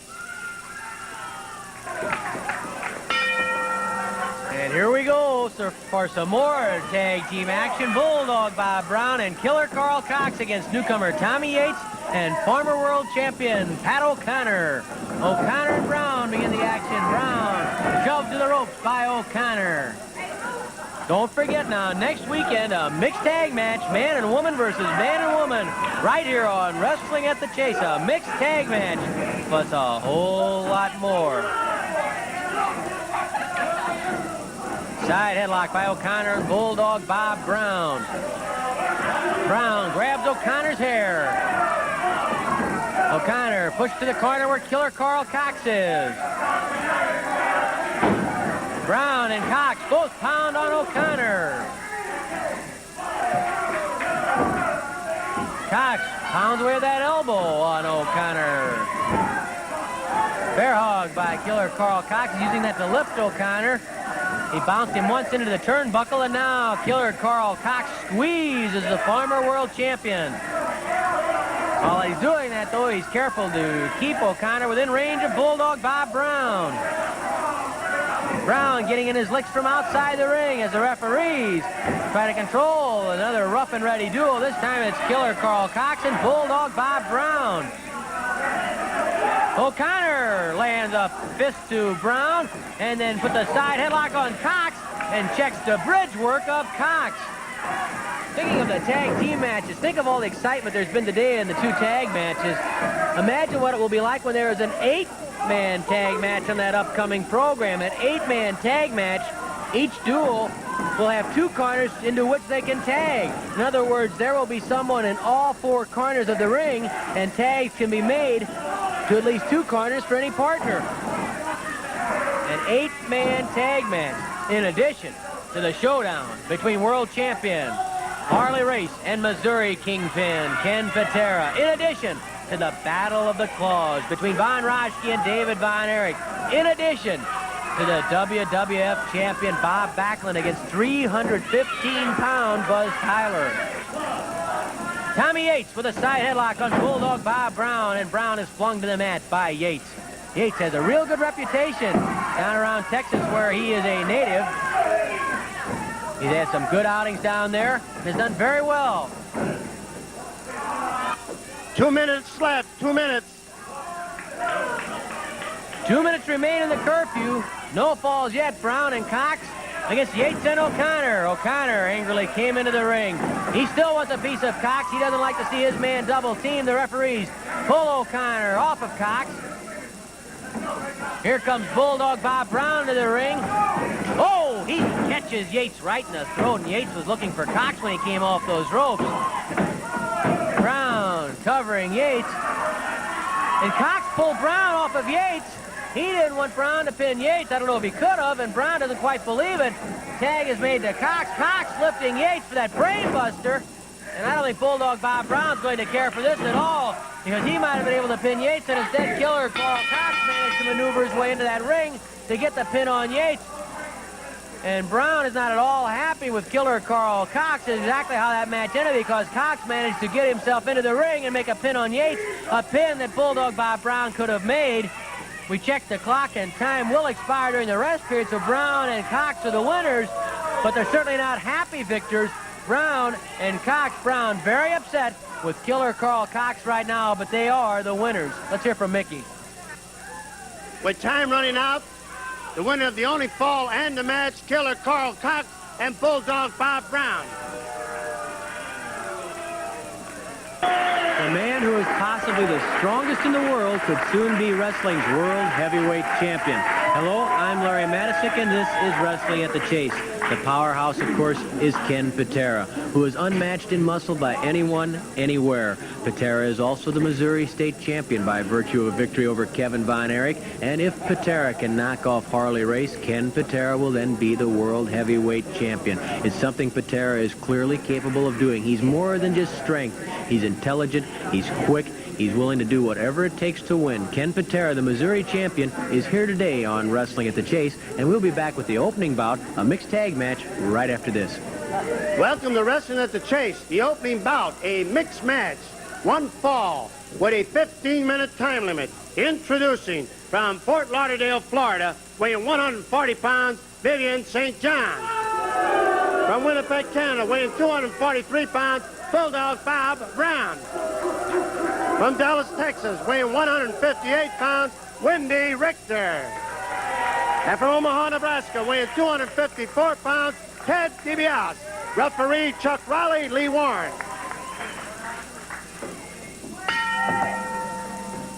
Bulldog Bob Brown and Vivian St. John meet Wendi Richter and Ted DiBiase, and Brown runs Wendi Richter out of the ring, says, "You have no business in here. I want to start out against Ted DiBiase."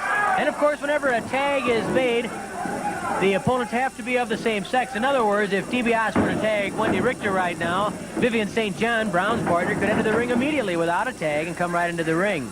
By the same token, if Brown tagged Vivian St. John, then Wendi Richter could charge into the ring. Brown's a bit upset at the fact Ted DiBiase pushed him away as they were along the ropes. "You should disqualify him, referee," says Bulldog Bob Brown to Chuck Riley. Brown forces DiBiase to the ropes. And again, DiBiase shoves Bulldog Bob Brown away because Brown was slow to step back. Riley has no sympathy for Brown. What could he do? It was clean. It was just a push. It just made the break happen a little bit quicker. Brown hooks the head and the arm of Ted DiBiase. DiBiase reaches inside, trying to break the grip and pull the arm up into a wrist lock. DiBiase, who's taller than Brown, he can use that height right here, trying to come up the wrist lock, but down goes DiBiase. And I do believe Mr. Brown grabbed the hair. Ted DiBiase angrily to his feet. Brown now twisting the wrist, putting pressure to the wrist and forearm of Ted DiBiase. DiBiase trying to reach inside that grip. Ted likes to get in tight. There's a kick to the stomach, and DiBiase twists the arm. Down goes Bulldog Brown, leg drop to the bicep, and then DiBiase scissors the arm of Bulldog Bob Brown. Brown getting onto his side so those shoulders are off the mat. Vivian St. John reached in to try and make a tag with Brown, and of course that would be perfect for Brown because then Richter and St. John would have to come into action. Ted DiBiase drops that knee into the bicep of Bulldog Bob Brown. Brown comes to his feet, threatens to throw a punch at DiBiase, but he doesn't get the chance. DiBiase spins and twists that arm. Now Ted hooks the elbow and puts pressure to the upper portion of the arm. Brown trying to get back to Vivian St. John. Fireman's carry by DiBiase stops that. What a brilliant young wrestler is Ted DiBiase. Boy, you talk about some of the tremendous young talent on the way up. Certainly DiBiase personifies that along with people like David and Kevin Von Erich. There's a tag, and that means St. John comes in against Wendi Richter. DiBiase is a little frustrated by that. He had Brown in some trouble. Wrist lock by Vivian St. John on Wendi Richter. Two tall young ladies right there. And if you take a good look at Vivian St. John, the way she's built, her features, the red hair, she has to remind you of Kay Noble. And I'm sure you remember Kay Noble, a scrappy customer, now makes her home up in northwest Missouri. Fine wrestler. And I'll tell you, Vivian St. John reminds me of her in more ways than one because Vivian, like Kay Noble, is a real scrapper. Wendi Richter steps back after a clean break.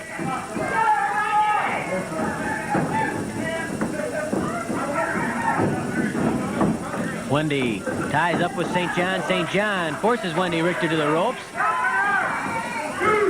A knee to the stomach from Vivian St. John.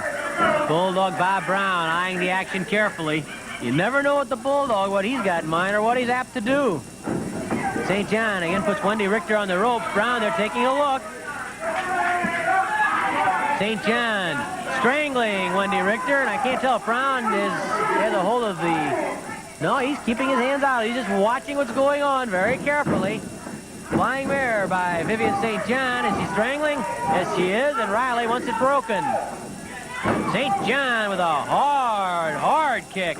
And another kick to the head knocks Wendi Richter face first to the mat. And St. John grabs Wendi Richter's hair, banging her to the canvas. Vivian St. John. Shades of Dick Murdoch or Von Raschke.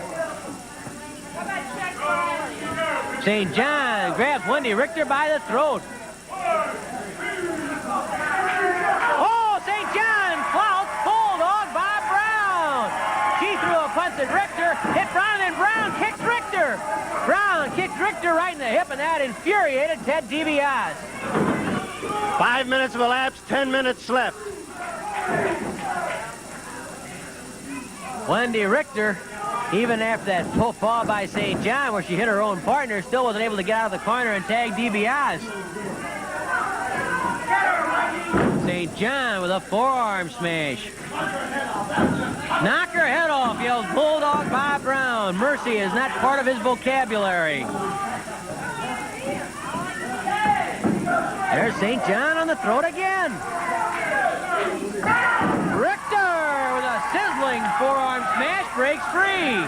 Flying mare by Wendi Richter. Count of 1. At 2, St. John pushes off Wendi Richter. Brown stepping up on the ropes to try and reach in. There's St. John back on the throat again. Oh, she's tough. And she has the tag rope now around the throat of Wendi Richter.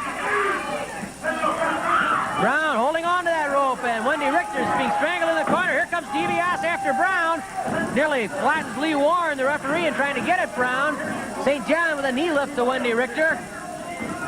Elbow smash to the head from Vivian St. John. Try for a pin. Chuck Riley hustles over to make the count, but only gets to 1. Front face lock by Vivian St. John on Wendi Richter, and a knee lift. Drops Richter. Vivian stepping onto the throat. Of course, in a match like this, quick tagging is not as important as it normally would be in a regulation tag match. A quick tag here by St. John to Brown obviously doesn't help the situation because that brings DiBiase into the fray. Brown yells at St. John, don't stop, keep it up. It's more important for the person in trouble to make the tag than the one who is on the offensive, as Vivian St. John is right now. St. John using the bottom rope to strangle Wendi Richter. St. John strangling Richter again. Well, Brown should be pretty happy with the tactics of Vivian St. John because St. John obviously has the same philosophy as Bulldog Bob Brown. The crowd becoming quite upset with the tactics of Vivian St. John, who I believe is choking once more.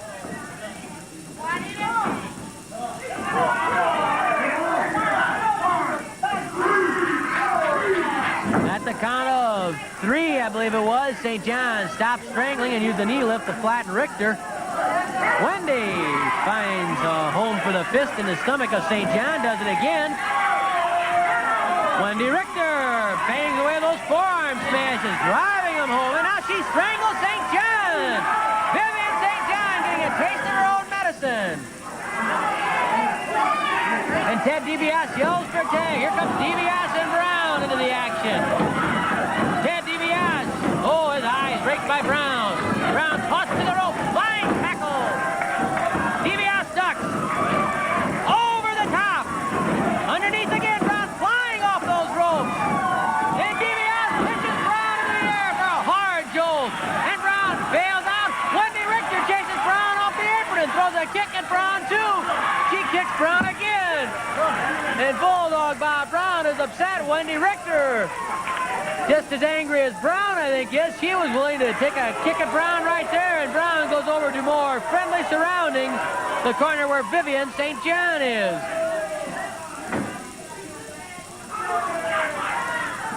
So it's St. John against Richter again. Brown made the tag. Really a good idea because Richter had actually taken more punishment than St. John had earlier. Although you'd never know it the way Wendi Richter is hanging in there against the tough Vivian St. John. They're having a slugfest. Oh, you can hear those forearms banging home and the wind being knocked out of each person. Oh, Wendi missed that one, but she comes up behind St. John. Hey, back rolling cradle, count of 1, 2, 3. Wendi Richter with a back rolling cradle. Nicely done by Wendi Richter. And DiBiase and Bulldog Bob Brown nearly get involved in a little Donnybrook. DiBiase throws a punch at Brown as they stand toe-to-toe, staring at one another. Be that as it may, though, the victory belongs to Wendi Richter and Ted DiBiase. Here's Mickey Garagiola. In 9 minutes and 31 seconds, the back rolling cradle, the winner, Wendi Richter and Ted DiBiase.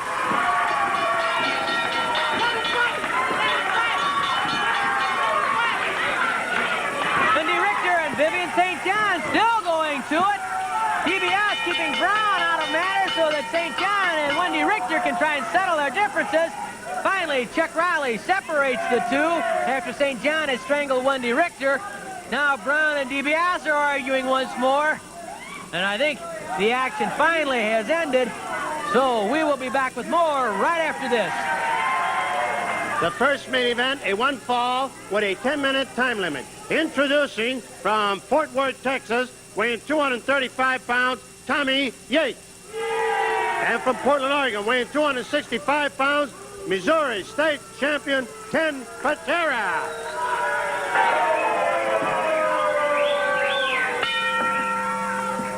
Missouri State Champion Ken Patera, who could soon be the world heavyweight champion, squares off with Tommy Yates.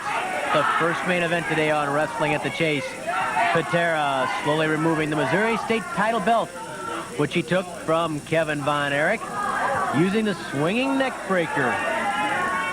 Patera carefully removing his colorful tights, colorful warm-up pants. The crowd hoots and hollers. Patera just looks. Here's a man who is coolly and completely confident. Everything he has done on the athletic field throughout his life, he has excelled at. He has become the best. He was the NCAA indoor shot put champion. He was a national weightlifting champion. He was an Olympic medalist in weightlifting. Set so many records. He is the Missouri State champion. And now the world heavyweight title is just within his grasp. You know he can taste it. Patera trying to lure Yates to him. Side headlock by powerhouse Ken Patera on Tommy Yates. Yates, nice takedown. Not there long, though. Patera too strong and too smart. You notice how he quickly switched the hold. He yanks Yates down. Yates tried to sit out and get away, but Patera with one arm hooked Yates. Yates again tried to get away. Nice takedown by Ken Patera. The man is a good wrestler. Don't kid yourself. Patera pulls Yates to him, but Yates comes up with a side headlock on Ken Patera. Tommy Yates squeezing the head of strongman Ken Patera. Patera, with help from the hair, puts Yates along the ropes. And then Patera clubs Yates, drives that knee into the stomach, again into the midsection, the knee lift by Ken Patera. Lee Warren, the referee, trying to get Patera to release Yates, which Patera does briefly, then hooks the arm and up into the air. A message for Harley Race right there as Ken Patera scores with the suplex against Tommy Yates. Count of 1, 2. Yates kicks away just before the count of 3. And Patera appears surprised that Yates got up from that suplex. A pair of hard kicks to the head from Ken Patera to Tommy Yates. It gives you some idea, perhaps, of how crucial that match will be between Patera and Race to know that Luthez has been selected as a special referee. Patera outside the ring, banging the head of Tommy Yates into the apron. Luthez, 6 times Thez won the World Heavyweight Championship. He knows how hot the emotions will be running with two athletes like Patera and Race. Two men who never take a backward step, who never give up, who refuse to quit, and who will cripple to win. Thez knows what a difficult task he has. He knows how much is at stake, the gold belt. Wrestling's biggest prize on the line as Patera turns Yates around and bounces the elbow off the head of Tommy Yates. Some of the front row spectators first returning to their seats now. Patera lifts Yates like he's nothing, 230 pounds, is picking him up as though he weighed 10 pounds, pitching him right into the middle of the ring. Patera, what an awesome sight he is. The bear hug by Ken Patera. You know, Patera really didn't start lifting weights until he was in college. When he was in high school, his main athletic outlets were baseball, football, basketball, and he got involved in track and the shot put by his senior year. But when he was a youngster, hanging around in Portland, he spent a lot of time in the gyms working out with the professional wrestlers. He always was strong, a natural athlete. So actually, Patera's involvement with wrestling dates back much further than after his weightlifting days. His earliest involvement was with wrestling, and that's why he has such good instinct, why he's such a good ring general in there. There's more to Patera than muscle. He can wrestle. He knows the holds. He knows the escapes. He can pace himself. And most importantly of all, probably, he knows how to use the power that he has. The power that maybe nobody else in wrestling or in the world has. Patera knows how to use it best. Look at that, lifting the man this so easily. And then the backbreaker, jamming the back into his own knee. How will Patera go against Harley Race? Race, who refuses to give an inch, who has no mercy either, so much like Ken Patera. And both men after the same goal, the gold belt. Patera hurls Yates into the turnbuckles. Knee lift to the chest from Ken Patera. Right now he's battering Tommy Yates. There's the elbow to the neck. 5 minutes have passed, 5 minutes left. Patera driving home the elbow to the neck. What condition this man is in. Patera circling, coming up behind Yates. There's the full Nelson. And there's a swinging neck breaker. The swinging neck breaker that Ken Patera considers to be the most lethal weapon in wrestling today. Yates cries out yes as Patera forces the neck forward. Lee Warren, the referee, standing right up to Patera. Patera the winner with the swinging neck breaker over Tommy Yates. Yates nursing his wounds, and he took a pounding from the Missouri State champion, Ken Patera. Let's get the official verdict from ring announcer Mickey Garagiola. In 5 minutes and 20 seconds, with the swinging neck breaker, the winning Missouri State champion, Ken Patera. Early in the victory scored today by Missouri State champion Ken Patera. Ken, you used the suplex, and I have to wonder, were you sending a message to the world champion Harley Race? That's right. Harley Race supposedly is an expert in the world of wrestling on suplexes. He does side suplexes, reverse suplexes, up and down side suplexes, go behind takedowns, reverses, whatever kind of suplex you can do, Harley Race, Ken Patera can do much better. Let's take a look at it in slow motion. Now here comes a slow-mo on here. Now here, it takes a lot of strength, knowledge, quickness, and I have it all. Now there is the finest suplex that I've ever seen in my entire life. Now if Harley Race has any knowledge about suplexes, he can learn more by watching mine. So in other words, you not only have the swinging neck breaker, but you also have the suplex that you can use if you are to dethrone Harley Race as world champion. That's right. The way to beat an opponent, especially a man of Harley Race's caliber, is to wear him down I don't pretend I'm not going to beat anybody with a suplex. But I'll tell you one thing, Harley Race. I'll soften you up like a soft, hard-boiled egg, baby. And then I'll slap that swinging full Nelson on, and your neck is going to sound like a bowl of crisp, fresh Rice Krispies in the morning. Snap, crackle, and pop. You've been chasing Harley Race for some time now. I know it's been a very irritating situation for you. That's right. It's been 2.5 years, Harley Race. Toronto, Canada. Just think back. Remember that date? You said, the only reason I'm giving Ken Patera a title match is because he's a bum, he's out of shape, he's fat, he's green, he's inexperienced. For Harley Race, when the smoke cleared and the dust had settled, it was a draw. And you had just barely gotten out of there alive. And I'm telling you this, I'm in shape more than ever before. I'm more experienced now. I'm a master of all the holds, and I'm a master at winning championship belts. Just like the Missouri State Championship belt right here that I beat that greasy kid punk Kevin Von Erich for. And I'm going to add your strap to my trophy case too, Harley Race. So if you think that you have any future left in this profession, forget it. You're washed up. You're through. You have to be happy also at the appointment of Lou Thez as the referee for this showdown between you and Race. You know, I respect the referees that Sam Mushnick has here in St. Louis, but they don't have guts. If they see something happening, they're afraid to judge it. Well, Lou Thez isn't going to be that type of referee. Lou Thez will call it the way he sees it. He wasn't world champion 6 times for nothing. He's a very knowledgeable man. And Harley Race, you might think that that's in your favor. I don't think so. I think it's in my favor. Ken Patera, today the Missouri State champion. Maybe a week from now, it'll be the gold belt, the World Heavyweight Championship that Ken Patera will be standing here with as we watch Ken Patera's swinging neckbreaker, which brought him victory today over Tommy Yates. What will happen if Patera can get that hold on world champion Harley Race? There won't be any ifs, ands, and buts. That's the hold that's going to beat Harley Race. We'll be back with more in a moment. The second main event, a 1 fall with a 15-minute time limit. Introducing from Denton, Texas, weighing 237 pounds, David Von Erich. From Dunlap, Kansas, weighing 255 pounds, Dynamite Bobby Jaggers.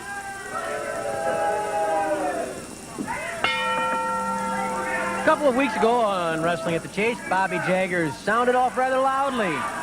Said the time had come for him to get important opponents in important matches, big main events in St. Louis. He should be happy today. It's Jaggers against David Von Erich.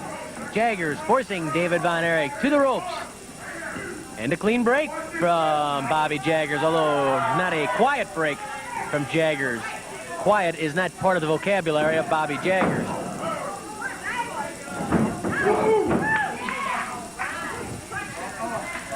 David Von Erich twists the arm of Bobby Jaggers, bends that wrist in, and Jaggers ends up in the ropes. Jaggers complaining about the officiating. You could probably hear part of his gripe. Side headlock by David Von Erich on Jaggers. Jaggers tosses David to the ropes. Flying tackle. Puts Jaggers down. A second flying tackle. Turns the trick again. A third flying tackle. A try for a fourth. David leapfrogs over the top and takes Jaggers over the hip with a side headlock. Fine wrestling by David Von Erich. Count of 1, and David manages to get back up on top of the situation. 3 flying tackles, and Jaggers probably thought he had an opening there, that David was getting too confident with the flying tackle. He ducked down to give David a backflip, but Von Erich, whose mind is like a computer inside that ring, just clicking away, saw what Jaggers was doing, leapfrogged over the top, and put himself in perfect position to catch this side headlock on Bobby Jaggers. Von Erich squeezing with that side headlock. A lot of attention, of course, is focused on that upcoming bout between world champion Harley Race and Missouri champion Ken Patera, with Lou Thez, the referee, as Jaggers flattens David Von Erich with an elbow smash.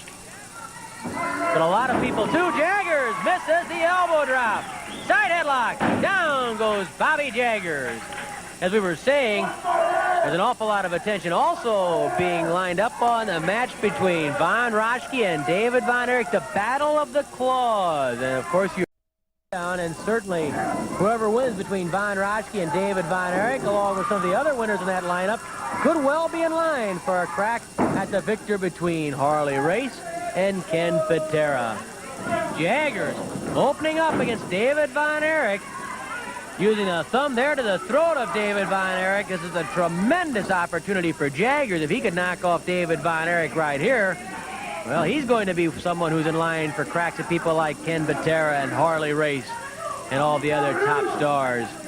Jaggers has recorded a number of victories throughout the Midwest. He's no stranger to main events in many areas, so he has the experience to go with the fire of youth. And he's quite a handful for David Von Erich or anyone else. Jaggers twisting the head of David Von Erich. David spins out nicely. Good work from David Von Erich. And Jaggers goes to the mat and complains that his hair was pulled. Afraid not, because it was strictly the pressure in the wrist and arm by David Von Erich that tossed Jaggers down. One point that Von Raschke made last week when we were talking to him, I think is worth bringing out. David Von Erich obviously does not have the same physique, say, that Ken Patera does, but he has those long bones, that tremendous tight tendon strength, and his power is really much, much more than would be expected, and truthfully much more than the average wrestler has. He's tall. That's an advantage for him. Tremendous agility. He's proven that time and again. And the fact that his claw is so effective shows just how much power he has in those forearms and wrists and hands. And of course, that's something that Von Raschke spotted right away, and it's something that Raschke's taking into consideration going into the Battle of the Claws with David Von Erich. 5 minutes have passed, 10 minutes left. Von Erich blocked the thumb thrust of Bobby Jaggers, and then he knocked Jaggers down with a thumb of his own right to the throat. David Von Erich on top of Jaggers, pounding away on the head of Bobby Jaggers. David does have a temper, in case you haven't noticed.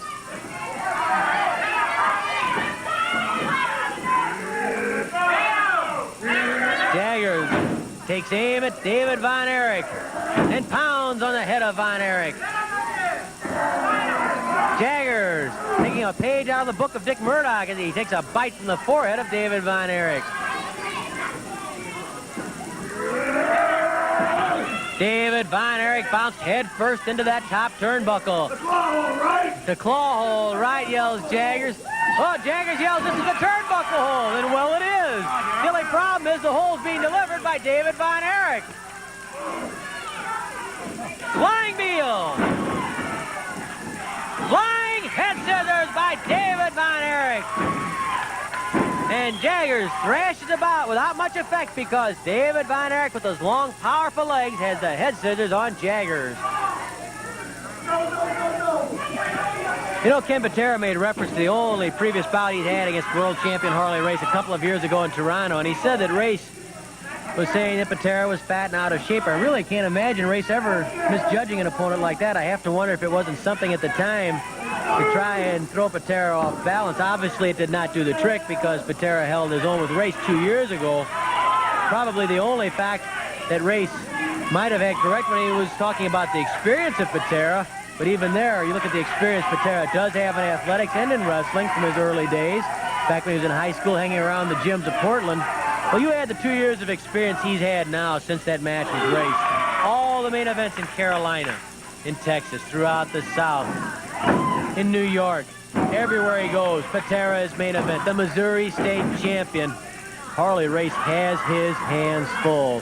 And Luthez, the great Luthez, 6-time former world champion there to make sure that some sort of law and order is kept.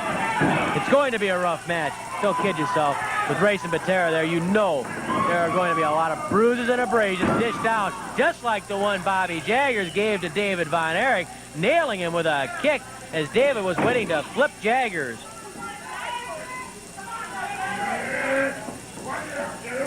Jaggers drives the elbow into the forehead of David Von Erich.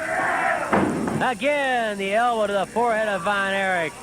Knee drop to the shoulder by Bobby Jaggers. He covers David Von Erich. But David won't even stay down for the count of one. before Jaggers then has to hook the head of David Von Erich. The crowd yells in behalf of David, and Jaggers yells, "Shut up." That just makes the crowd roar louder. David Von Erich's head trapped in the burly arms of Bobby Jaggers. It's not a strangle. Chuck Riley, as you can see, checking it carefully. Jaggers says, "You better check him." Check him again, bellows Bobby Jaggers as he squeezes the cheeks together. David Von Erich thrashing about, trying to loosen the grip of Bobby Jaggers. Jaggers now leaning in behind the neck of David Von Erich. If he can get that chest up fully against the neck of David, it's not going to be very comfortable. David trying to keep consciousness as his chin is driven down into his chest. Jaggers covers David Von Erich. Before the count of 2, once more David shoves off Jaggers. Jaggers quickly pounces and once more ties up the head of David Von Erich. Squeezing that head of David. Bobby Jaggers in command right now against David Von Erich. The big opportunity for Bobby Jaggers. And he's trying to take full advantage. David, first of all, needs to get out of that sitting position. That's just what he's trying to do now. If he can come to his feet, his height will play a part in maybe helping to break him free. Or maybe that elbow will, too, to the ribcage. Down goes David Von Erich. The crowd on the opposite side of the ring screams he pulled air. We had the same view Chuck Riley did, and there was no way to tell how Jaggers pulled him down. It could just have easily been with leverage or with tripping him from what we could see. 10 minutes of elapsed, 5 minutes left. 5 minutes remain. The second feature today on Wrestling at the Chase, and don't go away because we still have another tag team match coming up. A regular tag team match, and the duo of Von Raschke and Dick Murdoch will be reunited. You can recall the battle they had last weekend against Ted DiBiase and David Von Erich. That went to a draw. David pounds on the stomach of Jaggers. Finally, the head is free. Jaggers doubled up. Drop kick from David Von Erich. Jaggers staggering to the corner, trying to get his win. He's gasping. Head first, Jaggers goes into the turnbuckle. Oh, Jaggers reverses the whip. Jaggers reversed the whip, but he misses with the flying tackle and hits the turnbuckle. There's the claw. The iron claw of David Von Erich. Jaggers scoots underneath the ropes to get away. Jaggers quickly heading for the exit when David Von Erich clamped on the iron claw. What happens when he puts that claw, if he can put the claw on Von Raschke? And what happens if Raschke can get the claw on David Von Erich? And oh, look at the blood coming from the head of Bobby Jaggers. The iron claw has opened up Bobby Jaggers. Blood pouring from the forehead of Jaggers as David Von Erich grinds away with the iron claw. The blood streaming down the face and chest of Bobby Jaggers. David Von Erich and the iron claw have opened up and finished off Bobby Jaggers. The iron claw, just as it did to Harley Race once, opening up the forehead of Bobby Jaggers. You can see the blood on the inside of the hand of Von Erich. David yells, "I can do the same to Raschke." Watch as Bobby Jaggers tries to come to his feet, the blood pouring out of the forehead of Jaggers. You can see it dripping onto the mat. Bobby Jaggers, that head opened up by the iron claw of David Von Erich. Here's Mickey Garagiola. 11 minutes and 39 seconds with the iron claw. The winner, David Von Erich.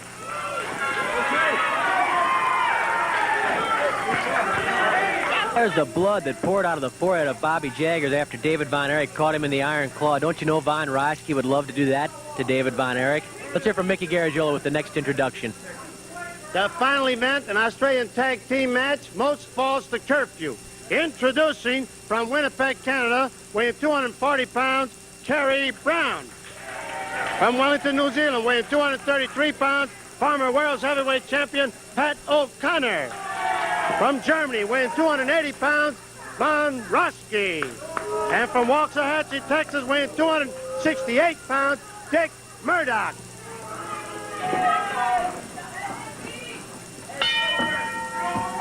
Von Raschke and Dick Murdoch against Kerry Brown and Pat O'Connor. Raschke beginning the action against Kerry Brown. Raschke and Kerry pulling each other's heads, and it's Kerry who scores with an arm drag. Raschke a bit surprised at the smooth maneuvering of Kerry Brown. Once more, Kerry Brown and Raschke come to grips. Raschke underneath. Nice fireman's carry by Von Raschke. Raschke yanks back on that arm. You see these 4 men in the ring for a tag team match, and then you have to look forward to the 8-man tag match coming up. Because when you figure people like Dick the Bruiser and Rufus R. Jones and Pat O'Connor and Kevin Von Erich all on one side against people like Takachio, Killer Carl Cox, Roger Kirby, and a gentleman named Dick Murdoch in an 8-man tag match, well, almost anything can happen, because remember that in the 8-man tag match, there will be someone in all 4 corners.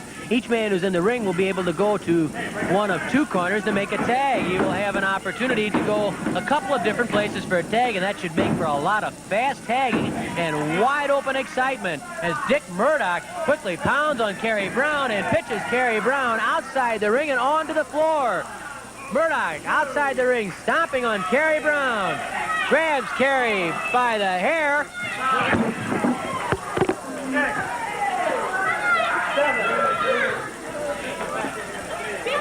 Kerry Brown slammed head first into the press table, shattering one of the glasses.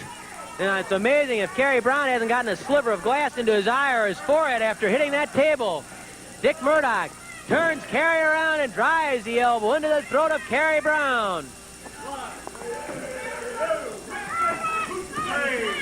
Mickey Garagiola won't have to take a bath because he just got one from the water pitcher. Von Raschke with a kick to the stomach. And Kerry Brown in early difficulty against O'Connor.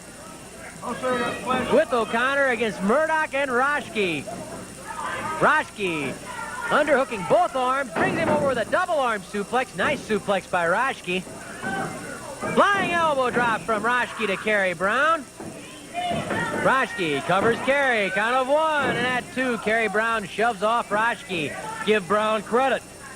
After that attack from Dick Murdoch outside the ring, Brown hits the ropes, comes off backwards. Oh, Raschke really tags him right in the kidney area with an elbow smash. Murdoch on the second rope. He's legal from there. Oh, Raschke hanging on to Kerry Brown. And Murdoch comes off that second rope with those forearms across the back of Kerry Brown. Kerry Brown taking some early lumps against Murdoch and Raschke, who at this point are a very smooth and devastating combination. Kerry Brown comes off the ropes, missing the tag. Oh, hey, jackknife, cradle by Kerry Brown. But Murdoch bangs his knees against the head of Kerry to get free. Alert work from Kerry Brown, but he really didn't have the wherewithal to keep Murdoch's shoulders down. Raschke pitches Kerry to the ropes. Flips him. Oh, no, he didn't flip him. Kerry Brown came over the top, throws a punch. Raschke and Brown flail away at one another. Raschke ends up grabbing Kerry's hair and flinging him into the turnbuckles. Another punch to the head by Raschke to Kerry Brown. Murdoch yelling, Baron, Baron. That's what he wanted. He wanted Kerry Brown pitched out. And that's where Brown ends up in the first row of spectators. Murdoch with an uppercut. Murdoch grabbing a chair, and Murdoch slams the chair over the head of Kerry Brown. Brown taking a tremendous pounding at the hands of Raschke and Murdoch. Murdoch, especially outside the ring, banging on Kerry Brown. No wonder Murdoch's made so many enemies, and certainly among the foremost of those is King Kong Brody. Murdoch yells out, "That's how we do it, Texas style." I don't know how Kerry Brown can have anything left after all this. He still manages to lash out with a kick, and he tags O'Connor. O'Connor goes to work on Raschke. O'Connor with the sleeper on Raschke. 5 minutes left, 5 minutes. Murdoch coming into the ring off the second rope to help rescue Raschke from the sleeper. Murdoch claiming he was tagged. If so, the referees didn't see it in all the confusion. And now Raschke pounds on O'Connor. Let me tell you, O'Connor and Kerry Brown have had a rough day today. Flying mare from Raschke. Tag made to Murdoch. Murdoch stomps on the head of O'Connor. And we have word now, next weekend, a girls tag match right here on Wrestling at the Chase. Be on hand for that. Next weekend, a girls tag match on Wrestling at the Chase. Late Saturday night, Sunday morning, 11 a.m. Murdoch yelling instructions to Raschke about a double punch or something. Ah, yes. That's what they had in mind. Murdoch captaining the team as he once did with King Kong Brody, but you know what happened there? That fell apart, and mainly because of Murdoch. So far, though, Raschke and Murdoch seem to be getting along quite well, but O'Connor, ever thinking, catches Raschke with a backslide. Count of 1, 2. Raschke slips the arm loose from O'Connor.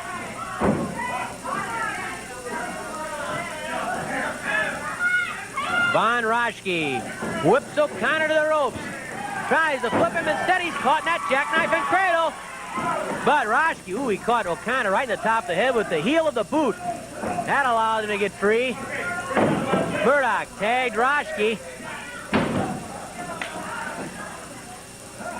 Murdoch drives the elbow into the neck of O'Connor. Another punch to the face by Murdoch on O'Connor. Murdoch with a side headlock just long enough to throw a punch. Wonder how Lou Thez would be as a referee for Dick Murdoch. That'd be an interesting combination. Well, he's got his hands full with racing Patera, the World Heavyweight Championship on the line. Harley Race, the title holder. Ken Patera, the challenger and Missouri State champion.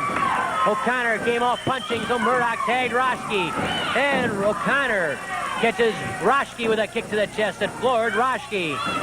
O'Connor pounds on Raschke. 2 minutes left, 2 minutes. Raschke tossed into the corner where Kerry Brown and O'Connor can double team Raschke. Kerry Brown throwing that hard right that he's picked up from O'Connor at Raschke. Raschke thrown to the corner. Tag was made, I'm sure. Yes, the tag was made to Murdoch. Brown doesn't realize it as he was jamming his shoulder into the stomach of Raschke. And then Murdoch drives some vicious kicks into the rib cage of Kerry Brown. Murdoch catches Brown coming off the rope with an elbow smash.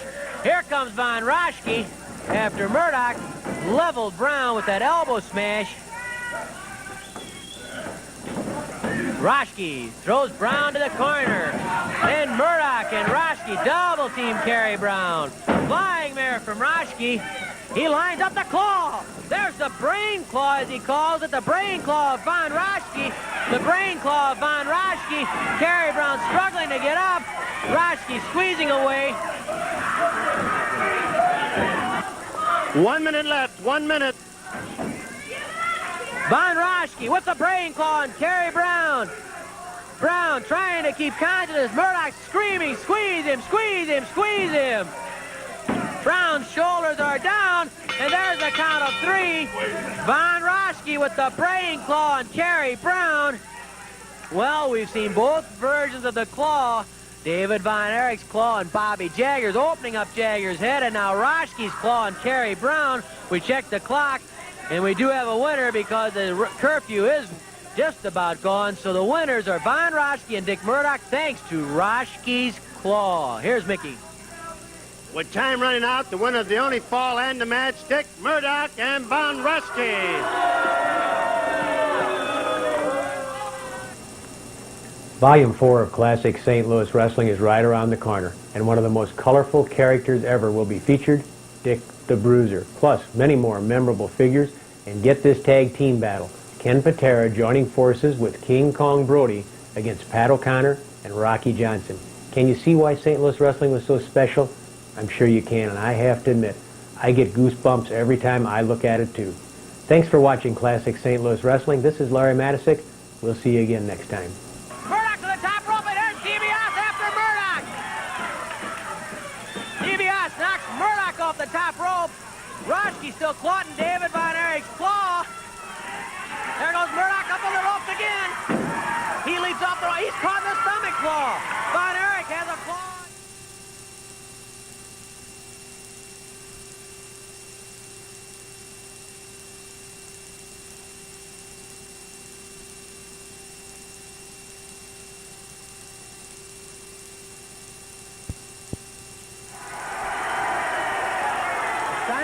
battle is on tap today on Wrestling at the Chase. Hello, I'm Larry Matisick. Ron Starr squares off with Kevin Von Erich in a test between two splendid young wrestlers, both well-versed in fundamental wrestling, masters of many different holds.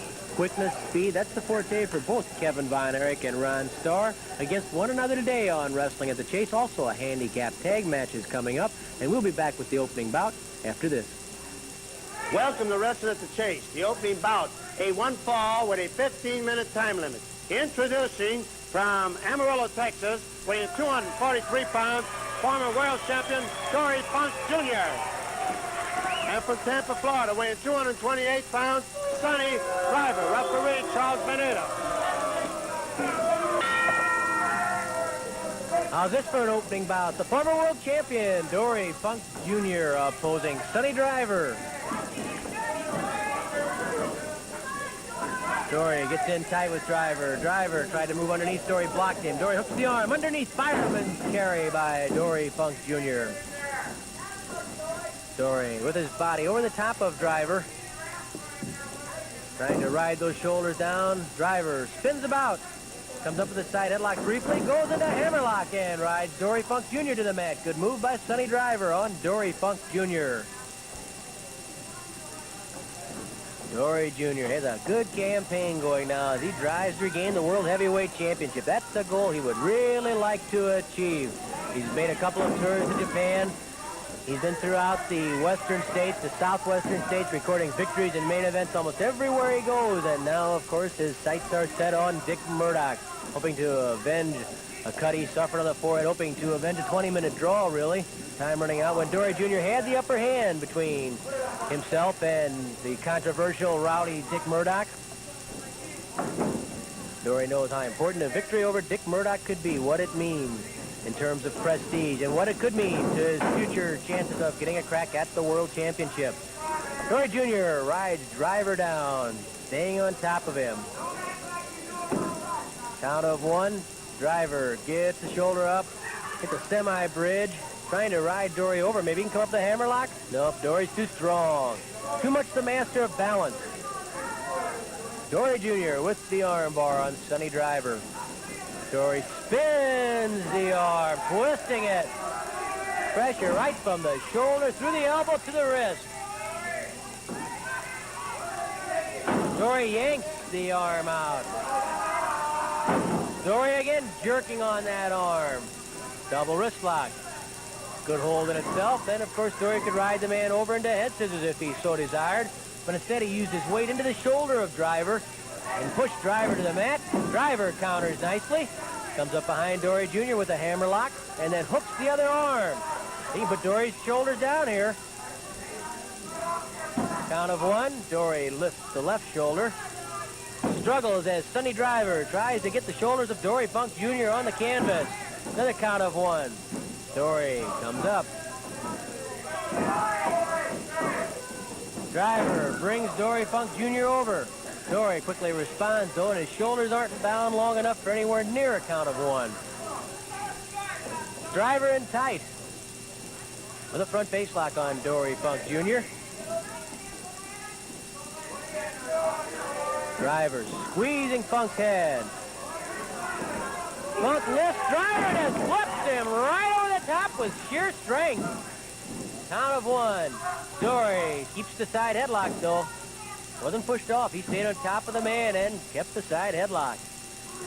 Talk about men's power. You know, really, Dory Jr., I think, has gotten stronger over the years. When he originally won the World Heavyweight Championship, I don't think he was that strong. Of course, he was so young that he hadn't really matured into full strength. And now that he's reached full maturity, of course, in terms of his physical build, he has really tremendous strength. Just a hard, solid body. No wonder he can take the punishment that he has to take to stay on top of the heap. Or at least right at the top of the heap. Watch his shoulders, Dory Jr. says to referee Charles Venator. Wanting to make sure that he gets a shot at a flash pin. He'll take it. A victory's a victory. And against Dick Murdoch, you can bet he'll take a victory in any way, shape, or form. As Dory Jr. told us last week during an interview, Murdoch was a snotty-nosed kid when I knew him back in Amarillo. I can whip his tail then, and I can do it now. Little forearm smash there on the break from Sonny Driver. Not exactly a clean break, but we've seen worse. Driver again forces Funk to the corner. Charles Nader asks for a clean break, doesn't get one. Driver pounds on Dory Jr. And Dory Jr. bangs that forearm against the jaw of Driver. Little tit for tat. Down goes Driver, that wicked forearm uppercut. Dory lifts Driver. Body slam. Dory Jr. also did have a dandy body slam. Flying elbow drop by Dory Funk. He covers Driver, gets a count of one. Driver kicks free. And Dory Jr. clamps the head of Sonny Driver. Another thing that really makes Dory Funk Jr. so effective is the way he controls the pacing of a match. 5 minutes have elapsed, 10 minutes left. You hear it often spoken about in other sports. A team will force an opposing team to do their kind of game. In football, perhaps in hockey or basketball especially, where it's a constant flow of action, as it is in wrestling, a constant flow of action. Well, Dory Jr. controls that pace and makes people wrestle at his pace. And, of course, that's what helps to make Dory Jr. effective, literally making them wrestle his match as he stretches out the arms of Driver with the surfboard hold. Dory ends up in the corner. He's a little reluctant to release those arms of Driver. Driver throws a punch to the rib cage and then pounds away those forearm smashes again on Dory Funk Jr. Side headlock by Driver. Greco-Roman back body drop by Dory Funk Jr. Just like that, bing, bang, and down goes Driver. Count of one.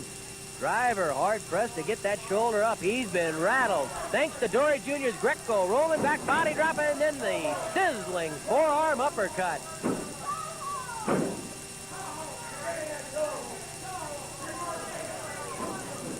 Driver pushed to the ropes and thrown across the ring by Dory Jr. Oh, Driver tried to kick Dory Jr. Dory stopped him. Drops him with the forearm. Spinning toe hold. The spinning toe hold by Dory Funk Jr. on Sonny Driver. Driver crying out in pain, and he submits. Dory Jr. immediately releasing the grip, which often has caused ankle and knee damage to his opponents when they failed to submit, and Dory Jr. really had to keep the pressure on for a long amount of time.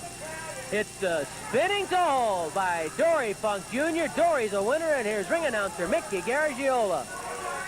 In 6 minutes and 22 seconds, the spinning toe hold, the winner, former world champion Dory Funk Jr. A one fall with a 15-minute time limit.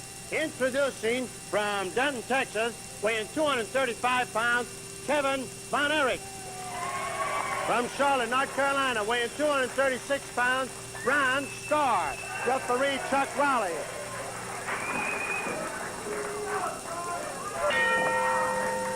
The fans here in the KPLR TV studio have a tough choice as Ron Starr and Kevin Von Erich shake hands. Who to root for? I imagine they'll try to split it and root for both because there should be some dandy wrestling involved in this.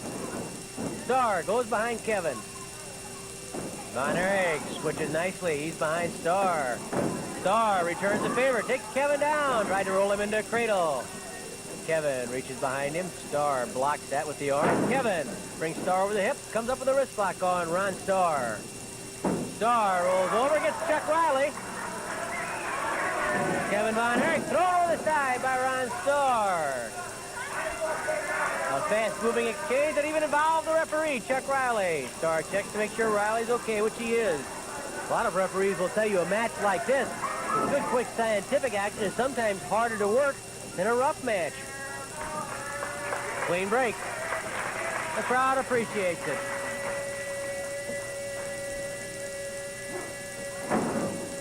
Ron Starr with an arm bar, working also in the wrist area on Kevin Von Erich. Starr twists the arm of Kevin. Starr twisting some more, trying to force Kevin down to the mat. Starr really applying the pressure to Kevin Von Erich, and you can see right where that leg is, underneath the shoulder, making it even harder for Kevin Von Erich to regain his feet. So Kevin flips over, comes up, counters to a wrist lock. Down goes Starr. Good move by Kevin Von Erich. Two good wrestlers here. How do you handicap one like this, Mick? Tough one to pick. This is really tough. I mean, scientific and great. Two top wrestlers right here. This Starr is something else, you know? Good counter there by Starr to go to the hammerlock on Kevin Von Erich.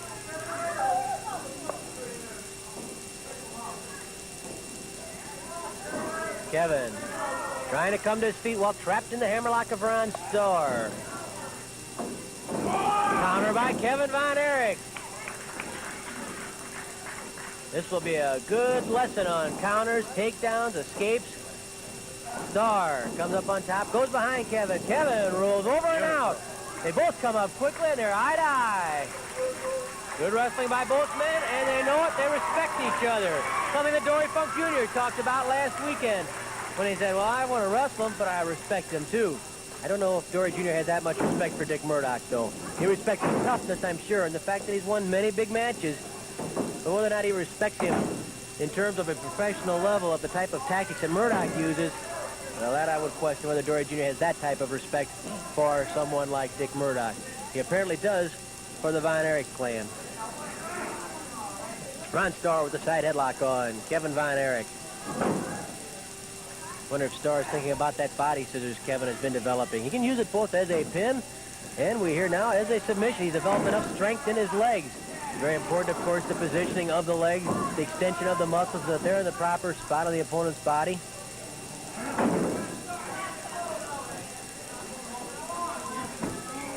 Starr twisting back on Kevin Von Erich's head with that side headlock. Of course, a lot of the fans have seen some of the pictures that were contained in the wrestling program of that body scissors. Flying tackle by Starr, and that showed photos of hip toss by Kevin Von Erich. Kevin kicked away by Starr. No body press there. Side headlock by Starr. Down goes Kevin. As we were saying, there was actually a sequence of photos which showed Kevin starting out on the burlap bag. Full bag, full of, I believe it was wheat at the time.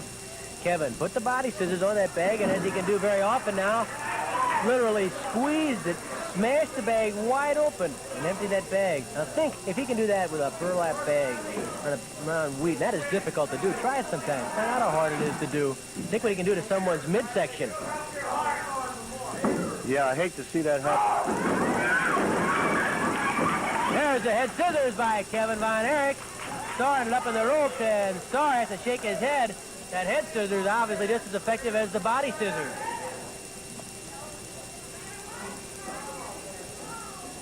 The one thing about Von Erich, he's got that drop kick, they got that claw hole, and then, you know, they got so many holes.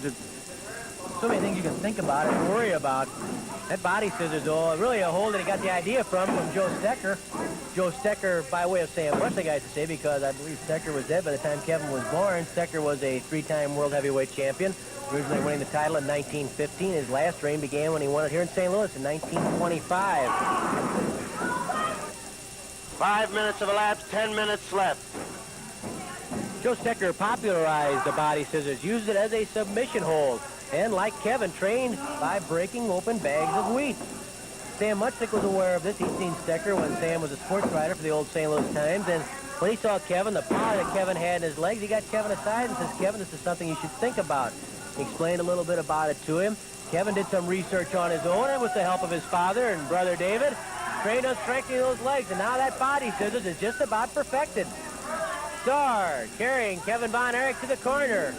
Kevin lifted over the side. Chuck Rowley wants a clean break and gets one from Ron Starr.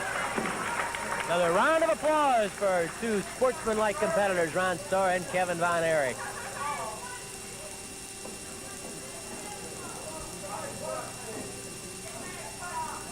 Kevin with a leg dive, doesn't get there. Starr eluded it. Both men pretty quick. Right now it's like a chess match. He's looking for a little opening. Well, where can I get into this guy? What can I do to him to slow him down or get him down on the mat? Starr shakes his head. You're not going to get me that way. They tie up. Starr moves behind Kevin Von Erich with a full Nelson. Kevin, will he try to muscle his way out of it? Reaches behind for Starr's head. Couldn't pull him forward. Kevin flexing. Drops out. Beautiful move by Kevin Von Erich. Starr managed to roll him away. Good escape by Kevin Von Erich. Starr shakes his head, and I think it's as much an admiration and respect for Kevin's ability as anything. Starr with a fireman's carry. Comes up with an arm lock on Kevin Von Erich. Starr puts his knee against Kevin's head.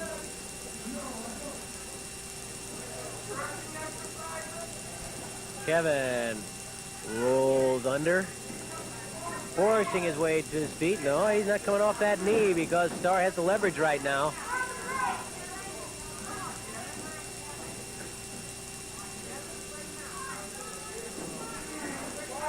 Starr pulling on the arm of Kevin Von Erich. Pretty even so far. A lot of good moves by both men. Oh, Kevin got out and came out flying with a drop kick. Kevin landed heavily, and Starr got tagged just on the face. He almost got away, but not quite. And Kevin landed heavily himself because his drop kick was not totally accurate, and that allowed Starr to regain the armbar on Kevin Von Erich. Kevin hooked the leg. He was going to go for the fireman's carry. Starr realized it and lifted that leg away. The two men end up in the ropes. Clean break by Kevin Von Erich. Well, neither man's had much of a head yet. No near pins. Pretty even so far. Good test. A good demonstration of hold. I don't think the match between Dory Funk Jr. and Dick Murdoch is going to be quite like this. Murdoch's a heck of a wrestler. Don't kid yourself. He knows what to do. He knows the holds. He knows the escapes. He knows how to get those quick little cradles that mean victory sometimes. That could end up a war. And I'll tell you, when Kevin Von Erich takes on Bobby Duncombe, Duncombe's a totally different type of opponent than Ron Starr. Duncombe, much bigger, coming in around 290 pounds. He's a brawler. He gets in there, uses his weight, leans on him, into him constantly, using his weight and his size, trying to wear down an opponent. And of course, he has that Bulldog headlock, which has been very effective for him. So Kevin Von Erich, first with Ron Starr, and then, of course, coming up with Bobby Duncombe. Two tough tests for Kevin Von Erich. Two totally different styles. Starr dumps Kevin over and gets his arm free. Kevin says, pretty good. Good move. A little bit of congratulations from Kevin Von Erich, which doesn't change the fact he'd love nothing better than to get Starr's shoulders on that mat. Short arm scissors by Ron Starr, or figure four arm lock if you prefer that tag to it. Whatever name you apply, that is a very good hold. And that could be a toughie for Kevin to get out of. Kevin rolls over, Starr rolls right with him. Good move by Starr there. The short arm scissors by Ron Starr and Kevin Von Erich. And even in a match like this, with two scientific wrestlers involved, two men who believe in sportsmanship, tempers can get frayed, get hot, you get angry, something doesn't work right for you, the perspiration's in your eyes are burning a little bit, you're getting a mat burn. It's pretty easy to lose your temper in there. Rolling short arm scissors now by Ron Starr. Hey, this could be followed up by a pin or a submission. Ron Starr with the rolling short arm scissors, bringing Kevin Von Erich over once more. 10 minutes have expired, 5 minutes left. They rolled and rolled and rolled. Kevin managed to jackknife himself back over on top. They ended up in the ropes, and once more a clean break by both men.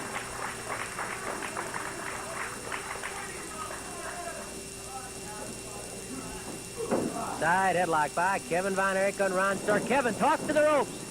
Hip toss by Starr. Kevin hangs on, but it's Starr who comes up with the hold. Kevin had a good idea hanging on to the arm, but Starr countered quickly inside, came up with that short arm scissors once more on Kevin Von Erich. That's the type of hold that can cut off the blood flow to Kevin's hand, and you'll have to watch that carefully. It really could immobilize that left hand. Oh, look out, Starr was in a cradle. That's as close as we've been to a pin there. He had a count of two on Starr's shoulders, and it caused Starr to release the short arm scissors. Another warm round of applause for Ron Starr and Kevin Von Erich.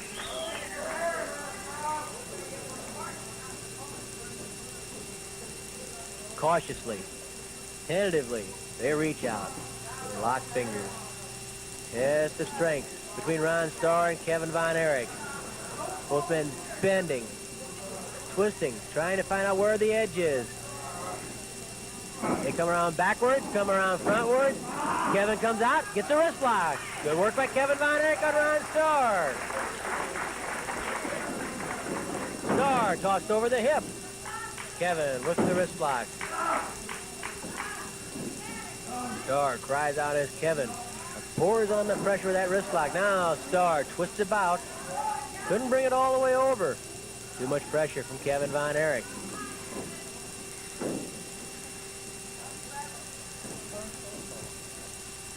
Three minutes left, 3 minutes. 3 minutes remain in a very even battle between Ron Starr and Kevin Von Erich. Kevin trips down by Starr. Kevin counters nicely to the hammerlock on Ron Starr. Kevin Von Erich with the hammerlock. Chuck Riley is told by Starr that Starr will not give up. Kevin puts that hammerlock even further up behind the back of Ron Starr. You're going to have to earn it, says Kevin to Ron Starr. Starr with a fireman's carry breaks the arm free. Starr was going to pounce. Kevin was already poised to spring. Starr locks both arms, double arm lock. He might be able to flip him over with a double arm suplex, but Kevin can get underneath too. Double arm suplex by Starr. He goes for the pin. Count of one. Kevin Von Erich throws off Ron Starr. Starr going for the vertical suplex. Yes, the suplex by Ron Starr. This could be it. No, not even a count of one. And Kevin Von Erich survives the suplex. Von Erich with a blow to the stomach and then a drop kick. Floors Ron Starr. Kevin trips the leg to dump Ron Starr. Leg snap by Kevin Von Erich. The leg snap. Yanking back on that hamstring, snapping it, hurting it. Elbow smash to the head by Ron Starr. The match getting a little rougher now. The temper's getting a little bit more worn. Kevin Von Erich flips to the ropes. Oh, they both tried drop kicks. Both men tried drop kicks, and both men go down. They'll have a count of 10. Starr was up for the drop kick, just as Kevin Von Erich went up to try a drop kick himself. 1 minute left. 1 minute. Only a minute remaining. Kevin lifts Starr, body slam by Kevin Von Erich. He covers Starr, but cannot keep those shoulders down. Kevin hits the rope. What's this? Giant splash? Oh, he missed. Starr roll away the giant splash. Missed. Starr mounts the rope. Starr the atomic drop, and he misses. Starr trying to dive bomb Kevin Von Erich off the ropes, but Kevin had enough presence of mind to roll away. Both men a bit the worse for wear right now. Kevin whipped to the ropes. Starr tries to flip him. Jackknife and cradle. Jackknife and cradle. Count of one. Oh, and Starr rolls those shoulders off. There's the body scissors. There's that body scissors, and Starr goes for the ropes. The body scissors by Kevin Von Erich, and Starr had to go for the ropes to save himself. Oh, that body scissors was on Ron Starr, and Starr is gasping as he comes up. There's the bell, and we may almost have seen the debut of that body scissors as a submission hold on television, but they were too near the ropes, and as soon as Kevin Von Erich put it on, Starr grabbed those ropes. They congratulate each other and are rewarded with a warm round of applause. They deserve it. Great match. Here's Mickey. With time expires, referee Chuck Riley declares the match a draw. Kevin Von Erich's been working so hard on that body scissors. You watch in slow motion as he clamps it on Ron Starr at the end of that match, and Starr desperately heads for the ropes. He knows how dangerous that body scissors is. It was quite a match between Ron Starr and our guest right now, Kevin Von Erich. Kevin, thanks for joining us after a hard match. Excellent match. Starr's a good competitor. Well, thank you, Larry. Of course, Bobby Duncombe will present some different problems. Well, any wrestler, anytime he gets in the ring, he wants to come away with the win. But unfortunately, I didn't, but it was against a very tough competitor, and I'll say at least it wasn't a total loss because I learned a lot from him, and so I'm glad I wrestled him. And, of course, now against Bobby Duncombe, you're talking about things like forearm smashes, kicks, big brute strength. Completely different, really, from Ron Starr. How can you handle him with the body scissors, which almost beat Starr, be effective against Duncombe? Well, now, the two styles are a lot different. A man like Duncombe, who you're talking about, is you don't know what to expect from him. You can get fist or a scratch in the eyes or whatever. But a guy like Ron Starr, I admire him. He gave me a fair match, and I really enjoyed it. Are you satisfied with the development of your body scissors so far? It looked like you might have had a shot at getting Starr in that body scissors. How's it coming along? The body scissor is I'm really happy about it. It's my most powerful move. And as you were talking about Duncombe, it'll be very effective with him because I've studied him. He's got a good section between his short ribs and his pelvis, and you'd have to know a little about my hold, but that's where my hold is generated in that area. And now you're talking rib cage. Just below the rib cage, right? Would it be easier if you could show it on somebody? It'd be a lot easier if I show it. Mick, want to come up? Hey, I'll do it. I'll do it. As long as you don't kill me. Will you promise not to break me in half like you do those bags of wheat? I'll just show you. I won't hurt you. Promise. Okay, let me give the microphone to Mickey here. I'm glad you decided you're going to do it, Larry.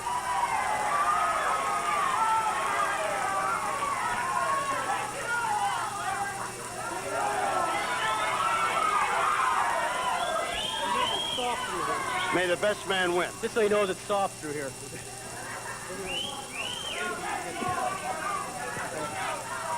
You can hand me down? Yeah, it'd be easier for you to get down. Okay. You want to put your hip. Okay. What's important now? The placement of where the legs go across or what? Right here. Right here is his short ribs. And right here's kidneys and all sorts of stuff. And here's his hips. I like my legs like this. You win. I give. Wait. Now put it a little tighter. A little tighter, you saying? Oh, nice guy. Just thinking he'd break bags of wheat like this like you do to me. This is how it goes, but when I really clamp on, Larry, I get my back into it, and I kind of you can see where the pressure comes from. Yeah. Now you can use this as a pin too, though, really, right? Right. Well, if I want to use it as a pin, I'll grab you from here. Yeah. And I'll just roll you straight back like. Yes. Ask him. Do you give up? I gave up a long time ago. We still got time. Oh! Well, I can see why that body scissors does the job. Wait a minute, here comes Ron Starr. Oh, man. And you weren't even squeezing. Ron? Larry, I just got one little thing I'd like to say. I've been a professional wrestler for almost 8 years. I knew this guy when he was just starting into high school. And Kevin, I want to tell you, you got a bright future, son. And if ever you need a tag team partner, you can damn sure count on me. Ron Starr, Kevin Von Erich, opponents with a lot of respect for each other. I'll tell you something, I got a lot of respect for that body scissors. Kevin, thanks a lot.